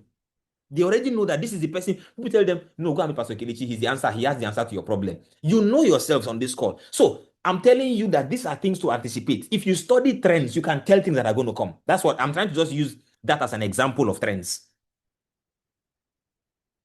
Now, the marriage side is one side. Parenting is another side. Sometime last year, 2 years ago, I run a school and I gathered the guys, the teachers, and I say, guys, we are used to how we manage parents. So we have a parent community. We have some of our parents in our school on this call. And you guys know how we do those things, how we talk on the group. So I told them, over the next few years, we're going to start having Gen Zs as parents. Because when they start having children, their children must go to school. Even the child is 5 months, 6 months, start coming to crèche. So the way we manage parents now, that we still have, the way you talk to customers and whatever, a generation of customers are coming who don't understand and interpret life the way we have been talking. So we need to start preparing to talk as customer talk to a different generation. If we don't do that, we won't get that generation. The person who understands them will be the school that they will not go to. So if I'm positioning my business for the next 5 years also, I understand that there's a generation that is becoming my customers. They are entering the window of my customers. If I don't prepare for them, if I don't start to understand and study them, I won't be able to work with them. Thank you, Augusta. Mental health issues everywhere. I didn't want to go there because I know Gen Z, but you see, practically every Gen Z, they are not having, so I don't want to say that they are having issues with mental health, but at least they are aware of mental health issues. So they are conscious. Even older generations have mental health issues, but they just are not aware. Gen Z is the generation that is aware of mental health issues. So when something is disturbing their mental health, they know. Other people just feel that I'm stressed. They don't know that it's mental health trouble that is doing them. So mental health counseling, all those things. So plenty Guys, let me leave this topic. But you see, you at least study history, study prophecy, study trends. The future will not catch you unawares. Period. All of this, all of this is just, I'm talking about learn how to read the world and predict the flow and evolution of problems. That's the first competence and capacity you need to build for 2026. The second thing you need to build, guys, is what I call execution velocity. Execution velocity. What does this mean? You must have the ability to turn ideas into tangible products super fast. You must be able to compress the time between idea and execution. That's what I mean by execution velocity. That time where you spend 6 months researching an idea. Okay, I have this idea. Let me study it. Let me take 2 months and do market analysis. Let me spend another 2 months preparing, another 2 months. Benny, before you blink, somebody else has eaten that cake. The world in which you had the luxury of time to spend time on an idea has passed. If you missed recalibrate one, where I talked about the protocol of manifestation, I talked about dreams. Dreams are basically ideas visiting people. When ideas come to you, understand that every vision, every dream, everything you call an idea is basically an idea in the universe whose time has come and which is looking for expression in the world. So something pops into your mind. That thing is an idea whose time for manifestation has come. It needs to be brought to life in reality. And it's looking for a human vehicle who will bring it to life. And it visited you as the person, but you think you are the only person the idea visited. Big error. The way the idea visited you, I can promise you, it visited a lot of people. So while you are still spending 6 months planning and thinking and looking for a convenient time, somebody else has given that idea life, and people are going to gravitate to whoever gave life to the idea. And which is why when I say AI is no longer we should no longer be begging you about AI right now. If you understand the power of artificial intelligence in compressing time and creating execution velocity, everybody should be in an AI class. Everybody should go and build AI competence. If you've not taken an AI course in the last 1-2 years, the AI you knew 2 years ago is no, well, it has expired. If you're not learning this AI thing almost every 2 months, you just wake up one day because let me not go there. So I don't be like I'm marketing our AI course. Is David Ajibade on this call? If David Ajibade is on this call, if you need to learn AI, please look for David Ajibade or Banji. They run the best. I mean, okay, let me not market. But I will market. So I'm talking of execution velocity. AI is one of the tools for giving speed to ideas. It's no longer a thing. It's no longer a thing that should be an advantage. It should become a necessity for everybody on this call. Fine, David, I just put his number. If you need to take an AI course, please just, in fact, David Ajiba, just put the link to the course. Whoever needs to take it should take the course. Or okay, he has put his email there. Reach out to him, email him. They have a course starting in February. You need to understand the modern day blessing that God has given our generation, that previous generations, I'm sure they are looking at us from heaven and telling God, this is unfair. How could you give these guys these things? Because right now we have the ability to do in 2 months what people could not do in 2 years. How am I saying 2 years? 2 years is I mean, in probably 10 years. So, in exponential growth for 2026, one of my coaching programs for this year, we have a module called execution velocity. There's an entire module on that. How do you take ideas? I mean, so in fact, one of the activities for that module is every idea that comes must create a mantra from idea to execution. It's either you act on it or kill it in 48 hours. If an idea comes, you have 48 hours to either act on it or kill it. If you can't act on it in 48 hours, then kill it. It's part of the principles for idea velocity. Right now, when I have ideas, I tell myself, is this something I can act on in 48 hours? If not, then I pack it. But I don't want to be, because popping ideas, you must have the ability to take problems and create solutions, to see visions and bring them to life, to take ideas and create execution. It's a competence you must have in 2026. Otherwise, you will be a talker and nothing will get done. You will talk, you will talk big things. You will have big ideas. We will do this, and 1 year will pass and nothing has been done because you are still talking. Execution velocity. Let me not go into the details of that. Perfectionism, all of those things, we will know how to navigate them and ensure that, look, I can bring ideas to life super fast. That's the next skill. I need to run so that I don't keep you guys here too long. The next competency must build in 2026, guys, really, is this. The arts of selling and persuasion. Now, I know this don't sound like big skills. This sounds like very basic skills. But you see, when I say disruptions, one of the things that disruptions do is that they change the priority of things. Before now, technical skills and technical abilities used to be very, very important. AI has replaced your technical complexity. The truth is, you don't need to be a programmer to be able to build an app.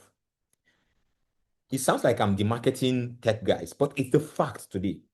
You don't need to be a media guru to create good videos, to create content. Before now, you have to be a video editor, you have to be this, have gadgets. Those things are able to be done now. Right now, one of the skills you need to have is the skill of selling and persuasion. And like I said earlier, don't assume you know the meaning. Let us look at the meaning of the word persuasion so that you will not, I've told you this year, when you hear words, before you interpret them, check the meaning. Persuasion. Let's look at the meaning of the word persuasion.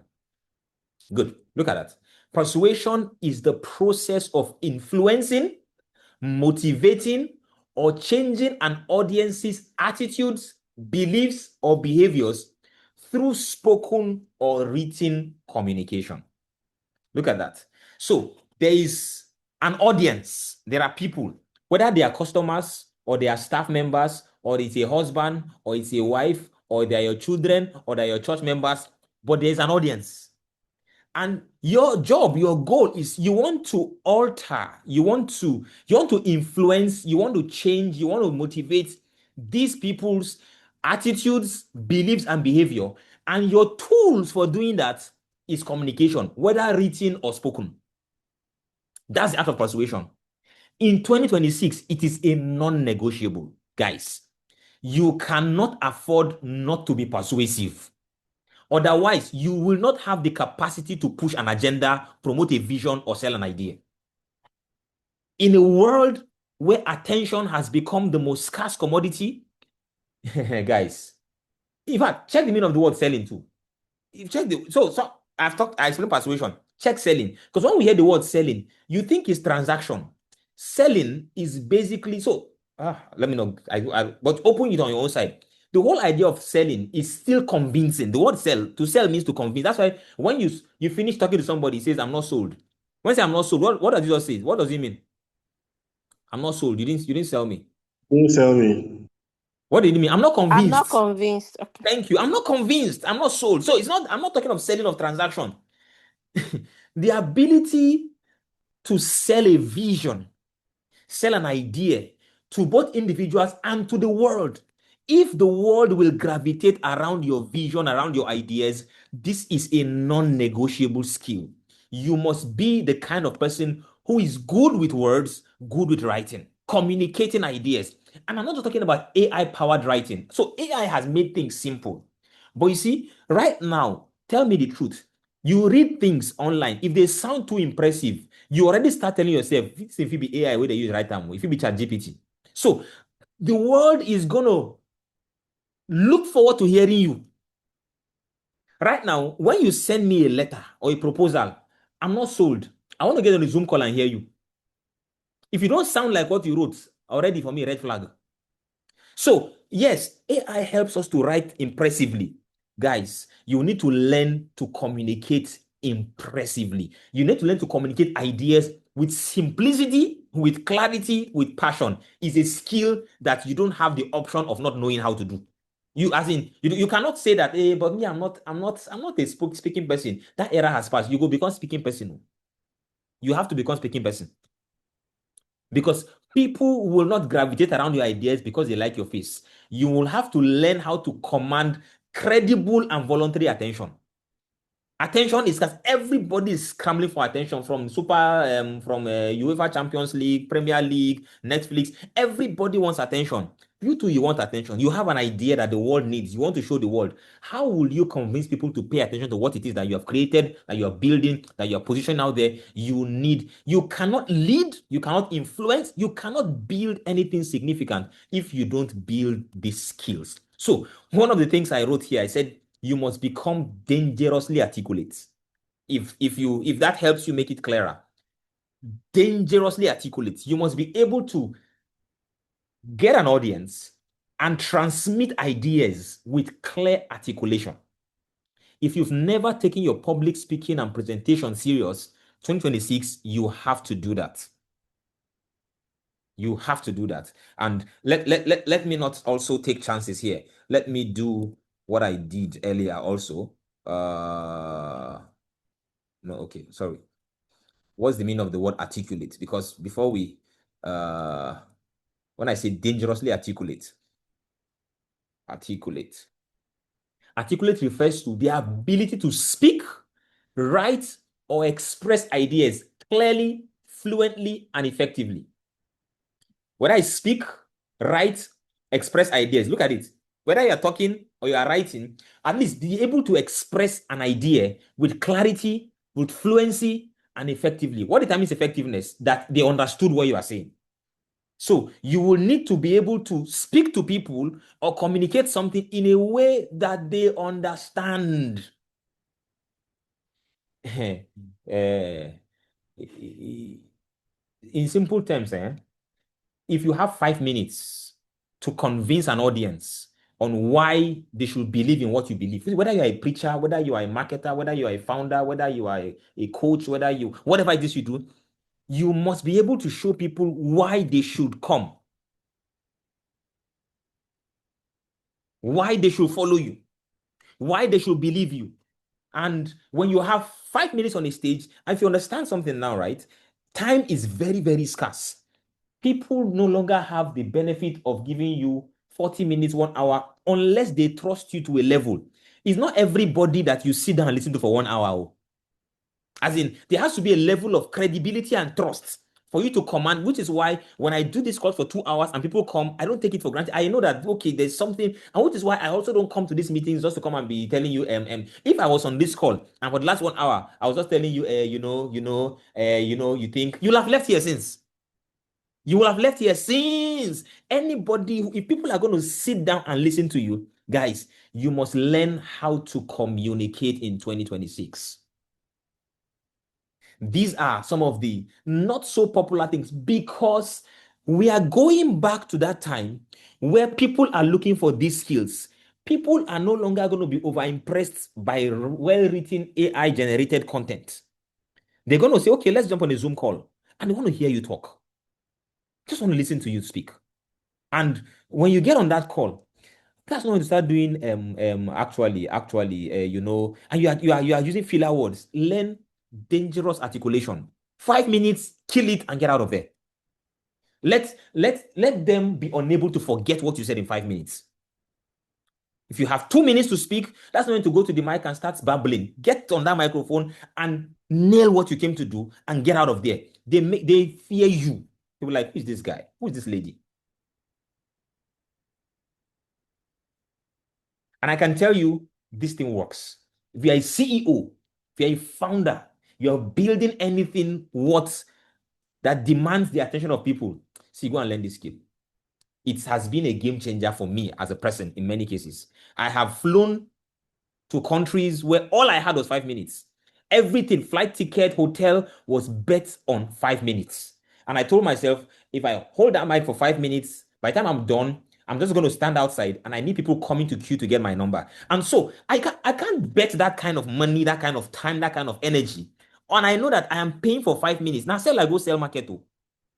But you see, what do you say in 5 minutes that makes people know that, look, I need this guy. I need what you're selling. I want more. I'm a witness. God forgive you. But that's the fact. It's a skill. And those are the things that make you dangerous. Those are the things that make people gravitate around. Those are the things that make you... So I'm going to explain one more word as we end, right?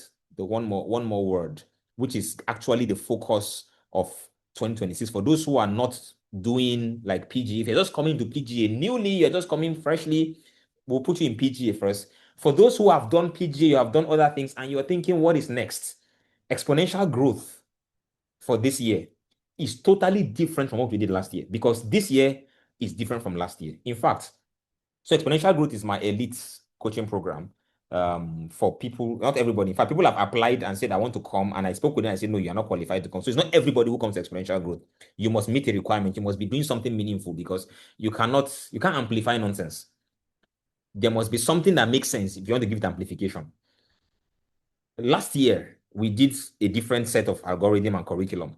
This year is a totally different one, because as I downloaded the blueprint, I'm like, no. What we needed last year. And if you're doing this year, you have access to everything we did last year. The full replay of last year, I'm giving everybody who comes in for this year.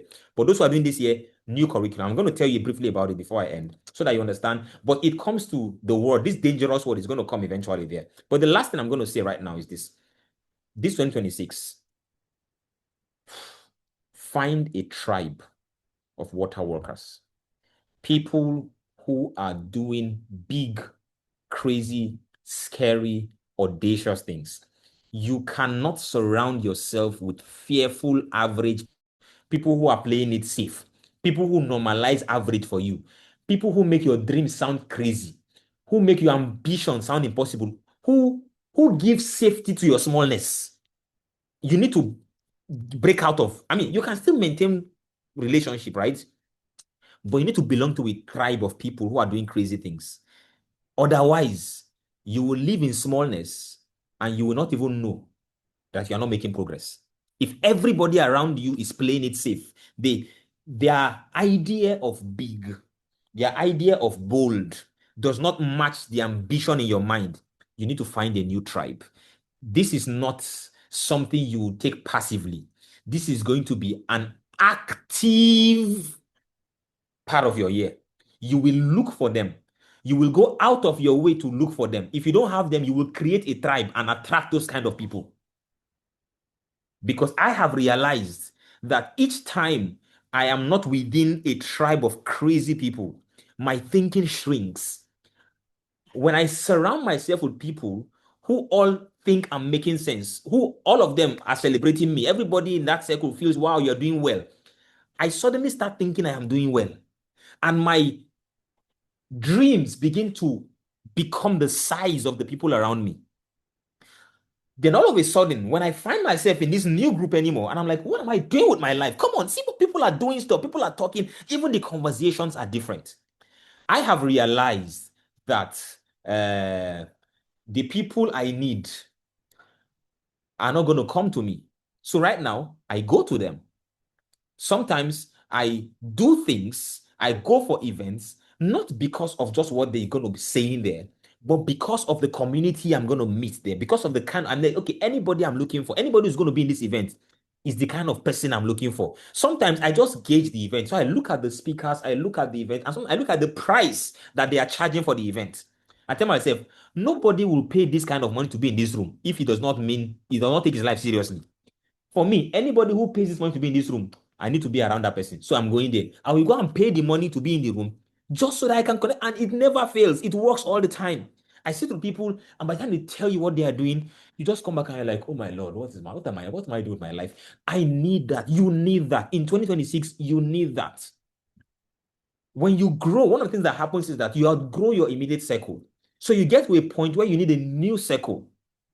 In fact, if you don't outgrow your tribe and find a new tribe, what begins to happen to you unknowingly and unconsciously is that you will not only begin to shrink, but you're going to begin to generate unnecessary envy, antagonism, and enmity from people. Because when you are taking bold moves about your own life, you are audaciously pursuing your dreams around people who are chickening out of their dreams and who are thinking small. What you do unknowingly is that you make them uncomfortable in their smallness. You remind them of a version of themselves that they aspire to be, but they are not courageous enough to become. And One way for them to justify their smallness is to make sure that you don't succeed so that they can say that after all, that thing didn't work. And now I'm saying this with some carefulness, but some of you probably understand what I'm saying. You are probably experiencing what I'm talking about. You have friends who used to be your friends, but now you are doing big things and they feel like your own is too much. They begin to feel like you are showing off, like you're bragging, or you're just trying to do things to make them feel unnecessarily small or unsuccessful. And you're talking, I mean, you go to a circle, and for them, what they are talking, they are still talking 2 million, 3 million as big money. And you know that for you, this at this point, that should be conference fees. That should be money you pay to attend an event. But in a cycle where they are talking, if we do this project, we're going to make 3 million naira profit. And you're like, no, I think I'm in the wrong place. I should not be among people who, for them, 3 million is project profit. I should be among people who are paying 3 million to go for conference. Of course, whoever is paying 3 million to go for okay, somebody is laughing. But you understand what I'm talking about. That's what I mean by find a tribe of water workers. That's where you hear what is happening. Say, oh, guy, are you coming for this event at social place? And you are hearing what they are saying. Of course, and they're telling you those events, and they're telling you, oh no, the events they're talking about are not even in your locality, they're not even in your country sometimes. And they stretch your faith, they push you to grow, they make you to aspire to realize that you are thinking small. I mean, I've shared this example with you guys before. I've been among friends, and then we're just talking, and then they are just telling you things that they are doing, and the money they are calling, you are hearing, and you're like, "Excuse me, am I a shoe polish? Am I a potato? What am I doing with my own life?" Yeah, somebody's telling you, "Oh yeah, I do this project. I need $70 million."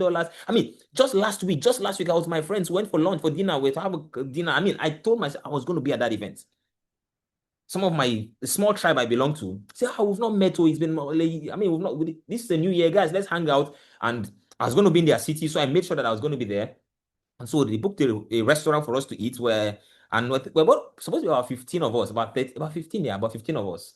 And the restaurant they booked, one person's food is 100,000, 100,000 naira per person. That is the food price. Because we are 15, they negotiated a discount and we got it at 85,000 per person. So the few of us that were going to eat, our dinner money was like 1.3 million. And even before we knew what was happening on the group, someone just dropped 1 million and said, "Okay, guys, my contribution to the dinner," and that person dropped the remaining balance, and 2 people paid for the entire dinner. Now, I like to be in that kind of tribe. Not because I want to eat free food, but I want to be challenged. I mean, I want to be among friends who are contributing 1 million for dinner. Do you understand? It makes me understand that there is more to this life. I can't be where 1 million is the project. That's somebody's dinner money. Find yourself a tribe of water workers. If you don't find one around you, be the forerunner. Start creating one. Build a tribe. I don't know what you do. I mean, each of these things I'm saying, right? I'm just giving you like punch headlines. Each of them we can distill them and go into them properly. But those are the things that we're going to be doing as the year goes on. But like I said, even if you don't end up joining any program this year, what I wanted to do with this call is to give you a roadmap. So you use that to set your goals and say, okay, this year, these are the things that I'm going to be doing. This year, I'm working on my communication. I'm working on this. I'm working on this. You have enough to keep you busy. So if you don't need a coach, a mentor, or somebody, if you want to use AI as your coach, it want to work. So AI can create a plan for, okay, these are the skills I want to learn this year. Create a plan for me. What book should I read? You can do that. There's something, the knowledge is separate, the community is separate. I mean, all of those things. So I'm not saying these things so that you come into or do something. I'm just trying to show you what you need to do in this year, the things you need to do, the things you need to pay attention to, plug yourself and do those things. Now, why does this matter? Why is this important? I've told you, season of disruption, season of the year, the criticalness of the year. But even aside the economic and the futuristic dimension of this, there is something else that is very, very important that is also happening. And this one, right? Those of you who are very observant, who have been paying attention to the world, who have been studying the spiritual climate of the church and the prophetic atmosphere of the season, you will probably have noticed what I'm talking about. You might have heard these things, you might have sensed some of these things, but you will observe that there is a repositioning that is happening. even God is doing some serious disruptions, even in the church. And with all respect and honor to the church, right? A significant part of the church is still living in denial of this disruption that is coming. And it's not today, it has always been. The church has always, the established religion, whatever is working, we want to build safety around it, not to disrupt it. We don't like disruptions. But the church is still, not everybody, right? But there's still a part of the church that is still trying to understand this dimension. But there's a major shift in season, and I call it the season of kings. Some of you will already, you know where I'm going with this, because if you have been paying attention, you understand this. The move of God for the season requires a different kind of people, a different faith philosophy, and a different curriculum that the church, when I say the church is trying to catch up with, is still thinking that it's still business as usual. And if you've observed, some of you on this call can confirm what I'm about to say.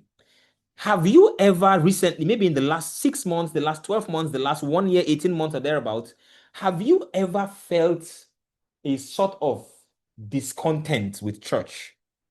You go to and you're like, somehow the same church you have been going to, the same messages you have been hearing that used to be exciting, that used to be challenging, in a way you are like, is there no more? Is this all we're going to be doing?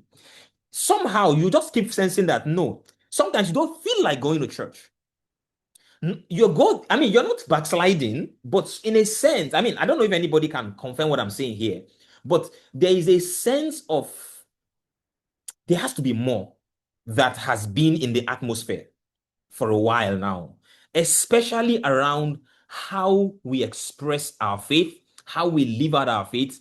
And it's a sign that the seasons have changed. The assignments that God needs to deploy people into in this season will not fit into the compatibility of traditional priesthood that we have known. It will require a new algorithm or a new curriculum of a priest-king combination. We have had a season where it's been priesthood. And when I say priesthood, priesthood is top-down. You and God. Traditional full-time ministry, pastoral ministry, all of those things. I know that's traditional priesthood. But kingship is horizontal. So this used to be separate. There were priests and there were kings. But if you read the Bible in the New Testament, I don't want to go into Bible matters right now. I just want to bring out something from there, where Hebrews says, if the old algorithm was working, will there be no need for a new one? Right now, Jesus says, you are a generation of kings and priests. And when we say king and priest, so as priests, we minister unto God. As kings, we rule and dominate on his behalf. The assignment that God is giving to people, if you've received any vision, something that felt like a calling, people who are being called now into by God, their calling is no longer fitting traditional priesthood. It's now looking like, but what God is calling me to does not look like traditional ministry. Yes, you are not wrong. In fact, if you are feeling that God is calling you and what God is calling you to does not feel like ministry, you are in the right space, because that is the season. The kind of assignments God is giving needs people who are both kings and priests, who are spiritually aligned and have kingship or kingdom competence. In that sense, your capacity is as much a consideration in God selecting you as your spirituality. I mean, so your spirituality alone does not qualify you to be used by God for the things that he wants to do in this generation. It needs to be a combination of spirituality and competence, because the assignments are going to require us to go into domains, into kingdoms. There's a scripture, Revelations, the kingdoms of this world have become the kingdom of our God and of his Christ, and it shall reign forever and ever. God is sending people into kingdoms. They are called, they are sent, but their assignment does not look like ministry. Their assignment look like dominance in fashion, in education, in architecture, in law, in domains of human existence. That is what God is doing in this season. And so we're not just going to be discipling people, we're going to be discipling systems, we're going to be discipling nations, we're going to be discipling cultures. And that in itself requires a totally a different overhaul in the DNA of the kind of people that can be used. I don't know if you're understanding what I'm saying, really. But yeah, Pastor Kwame, I get it. It's kind of a marketplace kind of thing. But I've been trying to avoid using the word marketplace because I think that word also has been, in a way, overused, that we have lost its meaning. The point is this, guys. To find your place in the kingdom, in this era, in this dispensation, it will take more than just being spiritual. You will need to build competence and capacity for dominion. When I say dominion, I mean, Kingsley, thank you. One leg in the church, one leg in the world. Sort of. Yeah, let me use that word. Meaning you are rooted in Christ, but your assignment is primarily in the world. So when people say, I am called into ministry, they may not look like traditional ministers. We're going to see them in music. And many of them may be going to music and take the label of secular musicians, but they are apostles, they are kings in that space. Because not everybody who is called by God to music will be Nathaniel Bassey. Some of them are going to go out there and they will be Afrobeat musicians, but they are born again, spirit filled, but their assignment is in that space, in that kingdom. People are going to be called to be kings in education, to be kings in manufacturing, to be kings in music, business, politics, finance, and all of those spaces. That is why, if there's ever a time where your alignment is important, now is one of those times. So the things I'm saying is not just so that you can find economic relevance and be wealthy, be rich. Even if you will be used by God, to be used by God in this day and time, you need to be able to enter spaces, and you need to know how to rise to the top of spaces, because the kind of men who rule in kingdoms are not ordinary men. There are places you don't go there and just go and say the Lord is good, the Lord is good. Look at this prayer. Jesus said, our Father who art in heaven, thy will be done, thy kingdom come. Thy will be done on earth, right? As it is in heaven. Thy will be done on earth as it is in heaven. Think of this prayer. Thy will be done on earth, the way it is done in heaven. Simply put, what God is doing in this age and time is raising people who have the level of authority, the level of influence, the level of marketplace dominion to make his will be done on earth as it is in heaven. Of course, if you understand that alone, you know that that's not something you do from the bottom of an industry. That's something you can only do when you are playing at the top of the industry. So you're getting to the top of your industry this season is not an ambition for yourself. It's a kingdom agenda. I mean, for the kingdom, we need you to be at the top of that pyramid. For God to use you, you need to be at the top of a pyramid. You need to be at the top of a kingdom, of an industry. So you can't tell us that you are in food and agriculture and then you are an unknown person. You're not the kind of person God is going to use there. The people God will use in food and agriculture are the kind of guys who can rise to the top of that industry. They are spiritually sensitive and economically powerful. And so that's when I say why all of this, why this is why all of this matters. Because you will need to learn how to acquire, deploy the tools and instruments of dominion. So let me not dwell too much on this, because this is just like a back end. Some of you, this part may not make sense to you. The first part makes sense to you for survival, for relevance, to secure your legacy. If that is what you want to do, fantastic. That's equally important. But for those of us who understand that there is an agenda beyond just what we do. If you see me, you think that, oh, I'm just chasing business, I'm not chasing money. No, there is an agenda. And one of the rules of agenda is that agenda must be unobvious, must be invisible. So there's what people see, and there's why you do what you do that people don't see. In fact, when I talk about in our exponential growth for this year, we have an entire model agenda. I think I'm going to just briefly talk about that. But anyway, let me summarize this. Yeah, thank you, Kings. You know me say God no will use them, but you understand. I mean, God did say they use them, but I mean, there are some particular assignments. And when I say the season of Kings, right, there are particular assignments that are going to have higher requirements. Yes, they are kingdom assignments, they are ministry assignments, But the qualification is going to be more than just I pray in tongues, I speak. And no single one will get you there. If you have competence without spirituality, you don't qualify either. And if you have spirituality without marketplace competence, you don't qualify either. You need to be two. I think it's Augusta who said ambidextrous. You need to be able to be both, to be dangerous in the spirit and dangerous in the industry. That is one of the requirements for what we need to do in this season. And so what I'm going to do quickly, for those of you who are on this call, I think many of you already know what we are doing this year. So if you are, some of you have already joined PGA. If you are already in the Personal Growth Accelerator, fantastic. If you are not in the PGA, maybe you've finished and maybe you did PGA last year or 2 years ago, what we're going to do, we're still going to create a community. Because somebody was saying this water workers, whatever. Even beyond the one we're creating here, find people who look like they are going on your journey. For those who have been asking me, I've had this message. People have DM'd me, Coach, what is exponential growth this year? Exponential growth. This year, we're doing exponential growth, which is the next level after PGA, for those who finish PGA.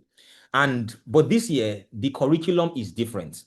The theme of this year is becoming formidable.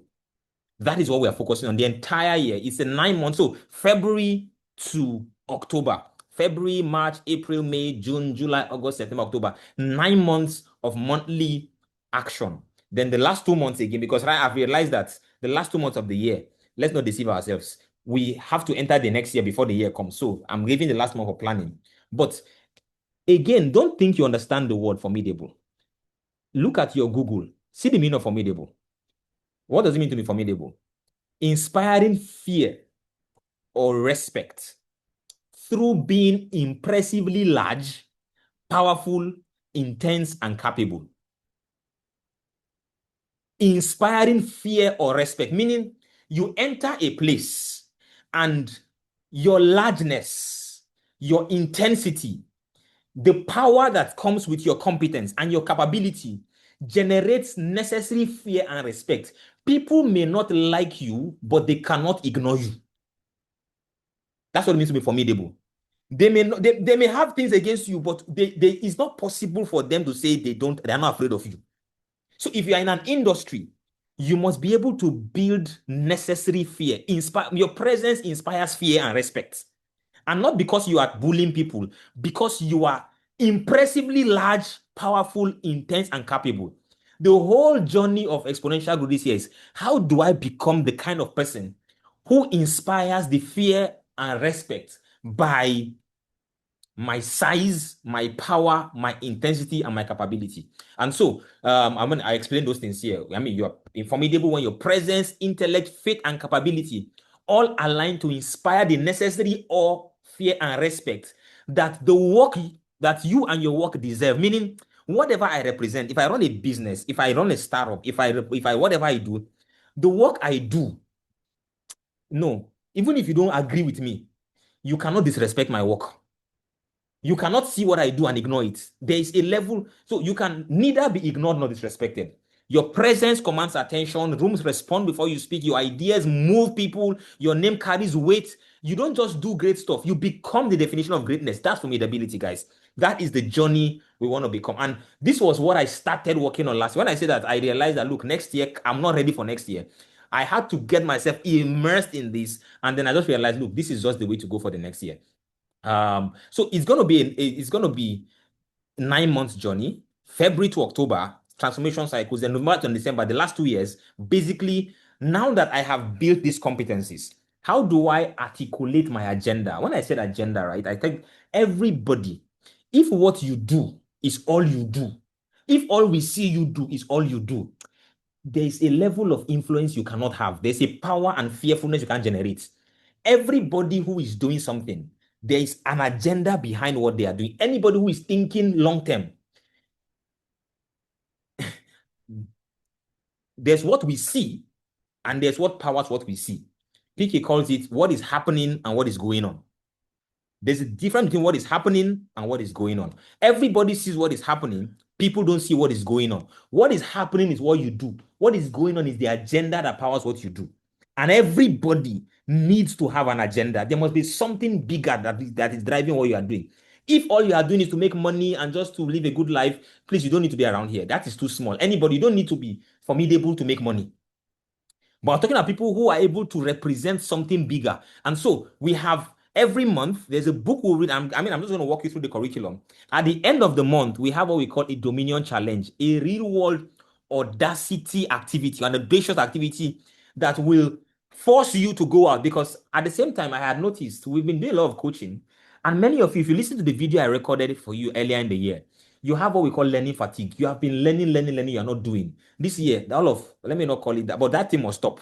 That people are learning things and you're not acting. There are many of you who things I expect you to have done, they are available on paper, but you have not started them. This year, we will have to. So every month in exponential growth, there's going to be a Dominion challenge. You will do something. And so these are the 9 cycles. Okay, let me just run through them.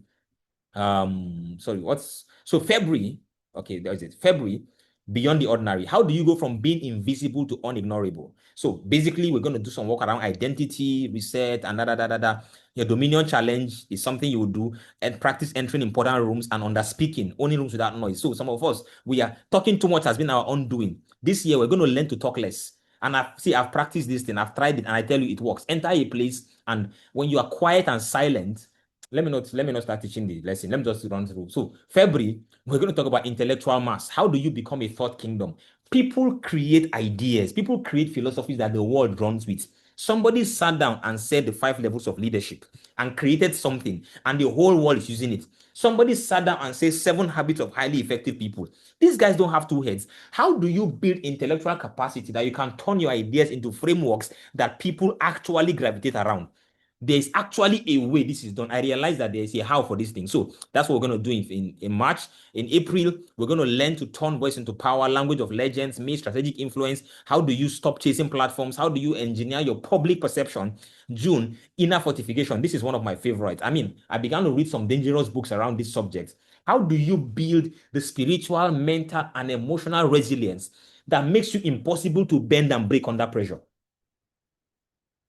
Because some of us, once pressure comes, we have craved in, we have crashed. And so there's an inner fortification, because I told you, you must learn to be a carrier of duality. How do I manage both pressure and joy at the same time? There is a kind of inner development you need to do. There are some kind of knowledge you must have. There are rituals and practices you must build around yourself that actually makes your fortification threshold increase. Some of us have never paid attention to resilience.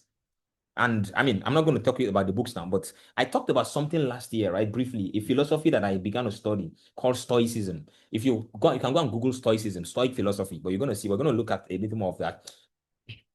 July, I talked about this execution velocity. How do you become an execution engine? Build disciplines and systems to make execution seamless and faster.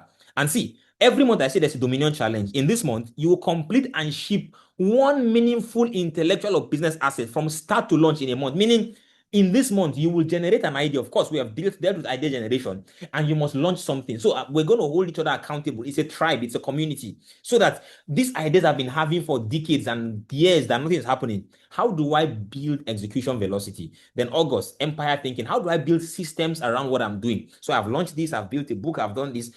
Simple, for example, I'm retiring PGA. This PGA that is starting in February is the last PGA I am running physically.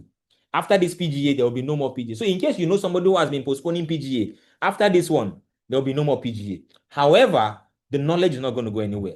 I have converted it into a book. That's why I say get the book, Life Recode, and I've launched a podcast, the book and the podcast. So I have solidified that you can get and learn everything I'm going to be teaching in the PGA without taking my time. I want to focus my energy on more things. I'm trying to build systems and structures that can actually sustain the things I have done. I can't be coaching every week for the rest of my life. So I need to build, and how do I turn these things into empires? But that's the whole point. Put your personal wins on a path to becoming institutions so your work can outlive your efforts. With the book I have written and the podcast, even in 30 years, people are going to be referencing that. But if I stay at the PGA level where I have to coach you one-on-one, the day I'm not available to coach, I can no longer influence people. So there's actually a philosophy around that, and there's a process around putting your ideas into empires. And then September is global posture. Oh, I love this one so much. How do you start thinking beyond borders? How do you particularly curate your way into the rooms that matter? How do you chart a course and say, okay, I live in Asaba right now. But in the next 18 months, I want to be at the United Nations General Assembly. What is the pathway there? How do I chart my way into those rooms? How do I get myself invited to this meeting? So you will initiate entry into arenas and some kind of spaces. And see, let me just warn you. If you're not ready for some kind of results, there's some kind of growth you should not put yourself into. This morning, I was having a chat with my wife as we're going out. And I remember about 4 years ago, I set a goal for myself. And I said, I think it was 4 years then, I set an 8-year goal then. It was an 8 or 7 year goal that I wanted to start serving on some kind of boards. Board level appointment was the goal. And I actually began to chart my way into boards. Today, something happened. So there's a board I was invited to last year. And this morning, they were actually trying to fix a board meeting. And I looked at the WhatsApp group and asked myself, what am I looking for here? As in, big people. Honestly, I was afraid. I was like, who brought me into this board? As in, who mentioned my name when they were setting up this board? People, if I mention their portfolios for you, heads of institutions in Nigeria, there's nobody as my age media. And I was asking myself. So my wife, when I was complaining, my wife said, when you were saying you want to be on board and you were doing speaking in tongues and speaking some things into being, you didn't see what it was going to look like. Now it has come and you're afraid. Honestly, today I was really afraid because I told myself, I've not seen the added to that WhatsApp group. I've not made one message. I've not posted on that group yet. Because I'm just wondering, where do I start? What do I say? But the fact is, I am on that board. And somehow I have to get there. So whatever it is, so why did I say this? If you are not ready, and this is why you must build capacity before opportunity comes, before those time comes. Somehow, for whatever reason they put me there, they believe I have value to bring on that board. Just that when you look at current day stature, I'm looking at my stature compared to these people, and I'm like, oh man, I need to go and do more press up. And that's why I'm buying books. My library is full of books because I cannot go and throw my hand in public spaces where they have put me. People are expecting, I say, that boy has sense, and then you come and open your mouth and they're like, where's the sense? You must bring sense for that level. And remember, the sense that I used to run PGA is not the sense that I need in those rooms. So global posture, thinking beyond that level. And then October is where we'll now begin to position your why in the world. What is the real reason behind why I do what I do? How do I put my agenda? How do I craft an agenda? How do I articulate an agenda? And how do I integrate it into my life? I have an agenda. Most people have never heard what my agenda is, and I don't talk about it because it's never public. So you see me running early founders, I'm running a startup school for children. There is a big why underneath. And the why has to be invisible. The day it becomes visible, you spoil it. The day they can see you and they can say, this is where it's going. So when people are walking their way into rooms, you don't, and we talk about it, social agenda, you say Islamic agenda, this agenda, this agenda. That is the whole point. When people are entering spaces, there is a bigger why. Are you living? Is there an agenda that powers your life? Is there a bigger why that is run, that drives what you do? Or is just buy the next Prado, live in the next banana island or something? There has to be something that gives meaning to all your pursuits. And that's what we're going to look at. How do you craft that? What are the agendas worth living for? And then last 2 months of the year, it's just repositioning for 2027. By that time, we have worked on those things. So spend those last 2 months catching up, reevaluating your brand, selecting, blah, blah, blah, blah, blah. So by October, we should be done with that. You might have noticed something. I have never posted, I don't think I've posted this anywhere. Nobody has. You can't say you have seen this in public because I am not chasing filling a room. I'm actually called to work with a particular set of people who fit into some profiles. It's a new space. It's how do I put it? It's okay. That's not the right word I'm looking for. It's a space where you don't just want to get everybody in the room. Otherwise, you're going to spoil. In fact, okay, this is a closed meeting, so I can say this. I put a fee on this program. The reason I put this fee is actually to send people away. So I said, if you want to join the program, it's 1 million naira. Now, not like 1 million naira is, 9 months. I paid twice this amount for 2-day events. So I understand, I have paid for value. I go for places. I have paid twice this amount for a virtual event that was 2 days. Online, no physical event, online 2 days, and I paid double this. So I'm telling you that people pay for rooms to enter rooms. But for me, anybody who hears this money and runs away should not even be in the room. Now, there are people, no, I'm not going to say this, but if you have done any of my programs before and you want to enter this space and I can vet you and I can know that you are qualified for it, your fee is half. But anybody who is coming newly, you have not done my program, you want to enter this space, it's 1 million naira, or what did I say? This fee does not represent the value of the program or the community. It's a filter for those who don't belong here. If this amount feels too great an investment in yourself, then this journey may not be for you. So it's not formidability compounds most among peers. If you don't belong to the room, just day your day and let us enjoy. We'll meet on WhatsApp, we'll meet on Facebook, we'll meet on Instagram. My YouTube channel is there. But if you feel that you need to be in this room for this year, if you feel like this sounds like something that resonates with who you should become in 2026, and you want to be part of this journey with us, then send me a DM. Of course, anybody in this call knows has my DM. This is not a public call. I mean, I have not posted exponential growth in public. I have not. It's not on my Instagram. It's not on my Facebook. I've not sent it anywhere. I have not, except people who have asked me directly, and maybe I sent to them one-on-one. That's the journey. And it's a totally different journey from within 2026, 2025. So even if you do 2025 and you feel like this looks like your new season, please send me a DM. And then February is next tomorrow, and we're kicking off right away.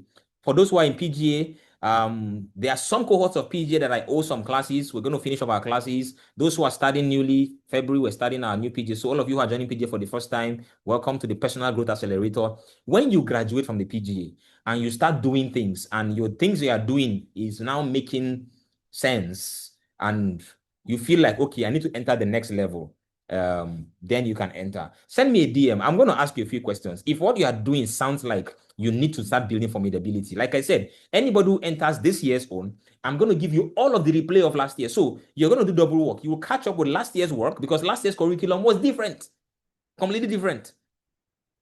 Even though you may not be able to read the books that we read last year, because last year, even people that did this thing didn't read all the books. But this year, we're going to minimize. It's just one book a month. We're not doing so many books. I've already curated the book for every month, and I can give you the books upfront. So the book of February, March, April, May, June, up to October. So you can start looking at them. And I'm also doing something else different. Thank God for AI these days. So we're doing book summaries and audio summaries of books. So yes, this is already 9:27.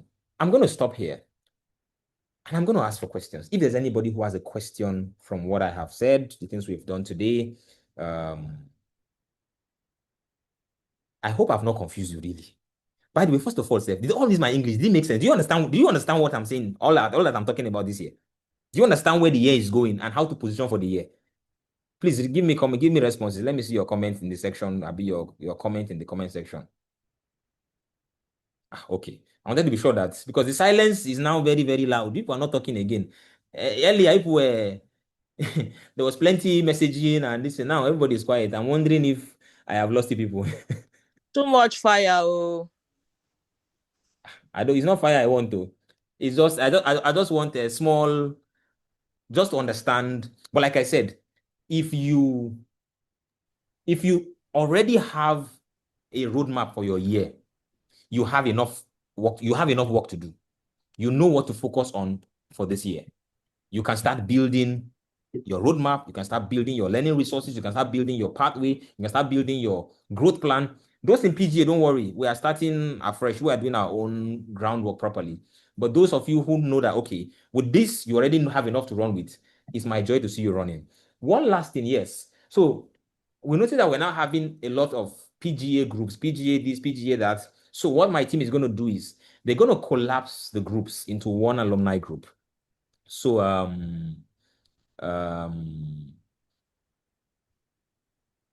it may not be immediate, but we're going to drop a link to a central group. So all the other groups, now we post on different groups, post messages for you. We want to create one community so that resources, videos, links, whatever books, recommendations, you can actually get them and in one place. So if you join that group, you want to keep hearing from us, join the group that we're going to create, and gradually we're going to discontinue the older groups, and eventually we'll phase them out and just focus on one place. So yes, do you have questions for me now? Yes, questions, any question about anything I've said, any part of what I said that does not make sense, that is not clear, that you don't fully understand? Happy to answer questions.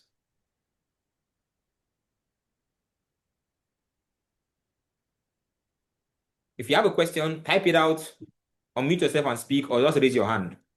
My problem is that once somebody raises hand and start, other hands will come. This meeting was supposed to be 2 hours, already 2 hours, 30 minutes. So I'm going to end it in 5 minutes.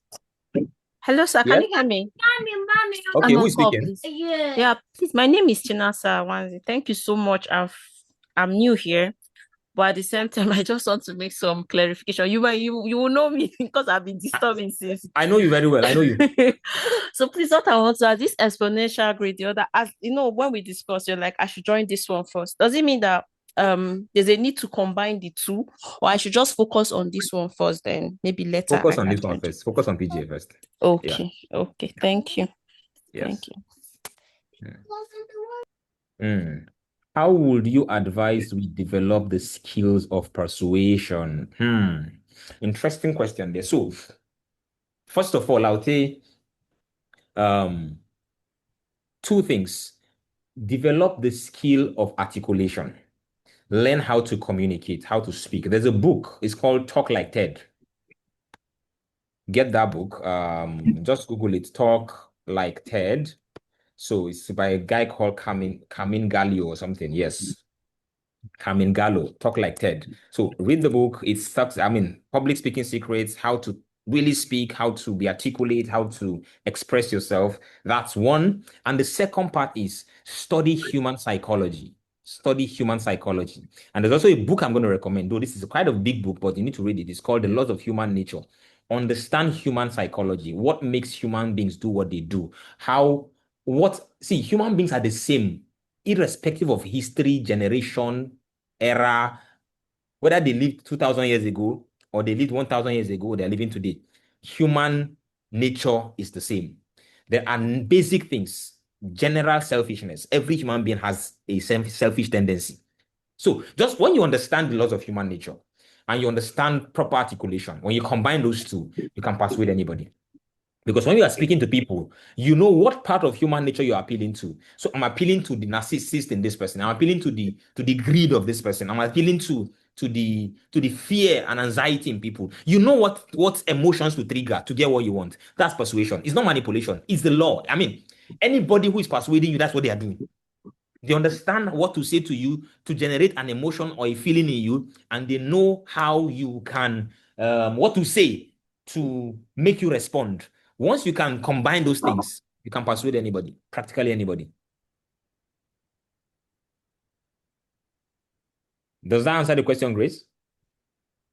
So if you must read two books, read Talk Like Ted, read The Laws of Human Nature. Laws of Human Nature by Robert Greene, Talk Like Ted, Camille Gallo. So read those two books helps you. Please, sir, let me request for replay of all the call, please. Network has been good. Yeah, yeah. The replay is going to be available for a season. And then so once I drop the replay, watch it fast. Because these days the replays don't stay too long.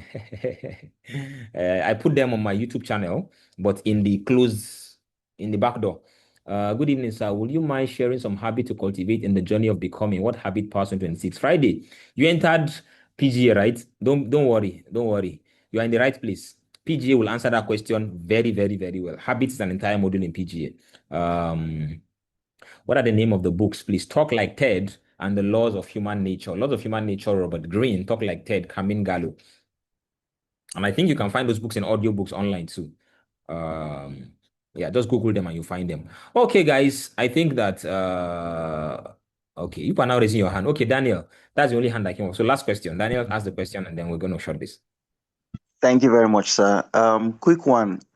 When it comes to selling and persuasion, do you advise we start with our immediate communities or we should position for the global stage?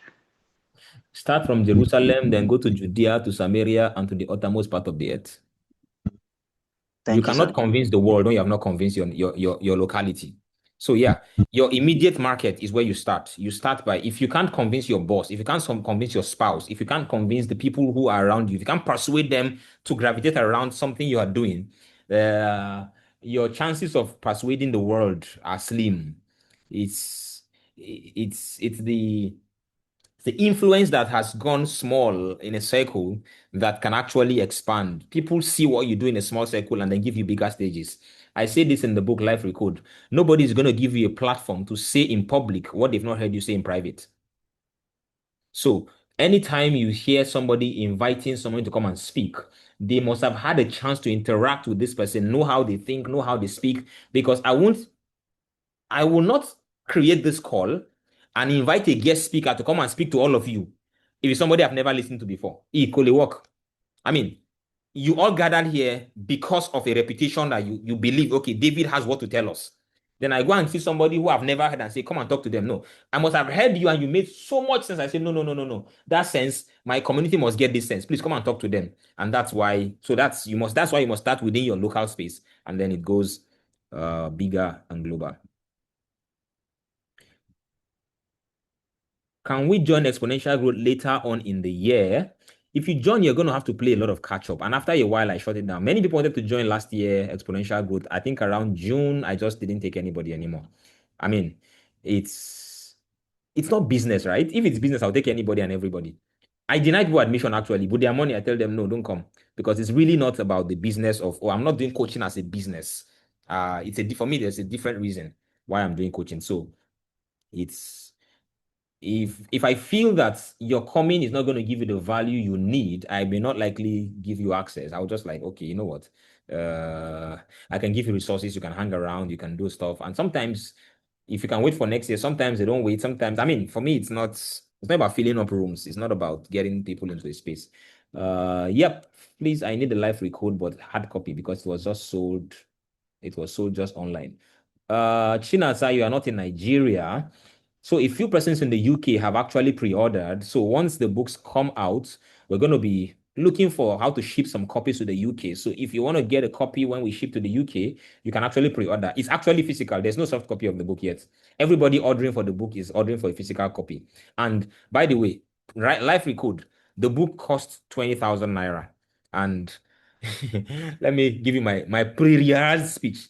The book is 20,000 naira, and I'm not sorry. It's not so. It's not meant to. It's not a 2K book. It's 20,000 naira. Before it comes out, it's 15. If you pre-order now, it's 15,000. Once the print is out, it's 20,000 naira. It's not for everybody. So those who need it, get it. Those who feel 20,000 for a book, then it's not for them. I'm not even trying to convince people to buy the book. No.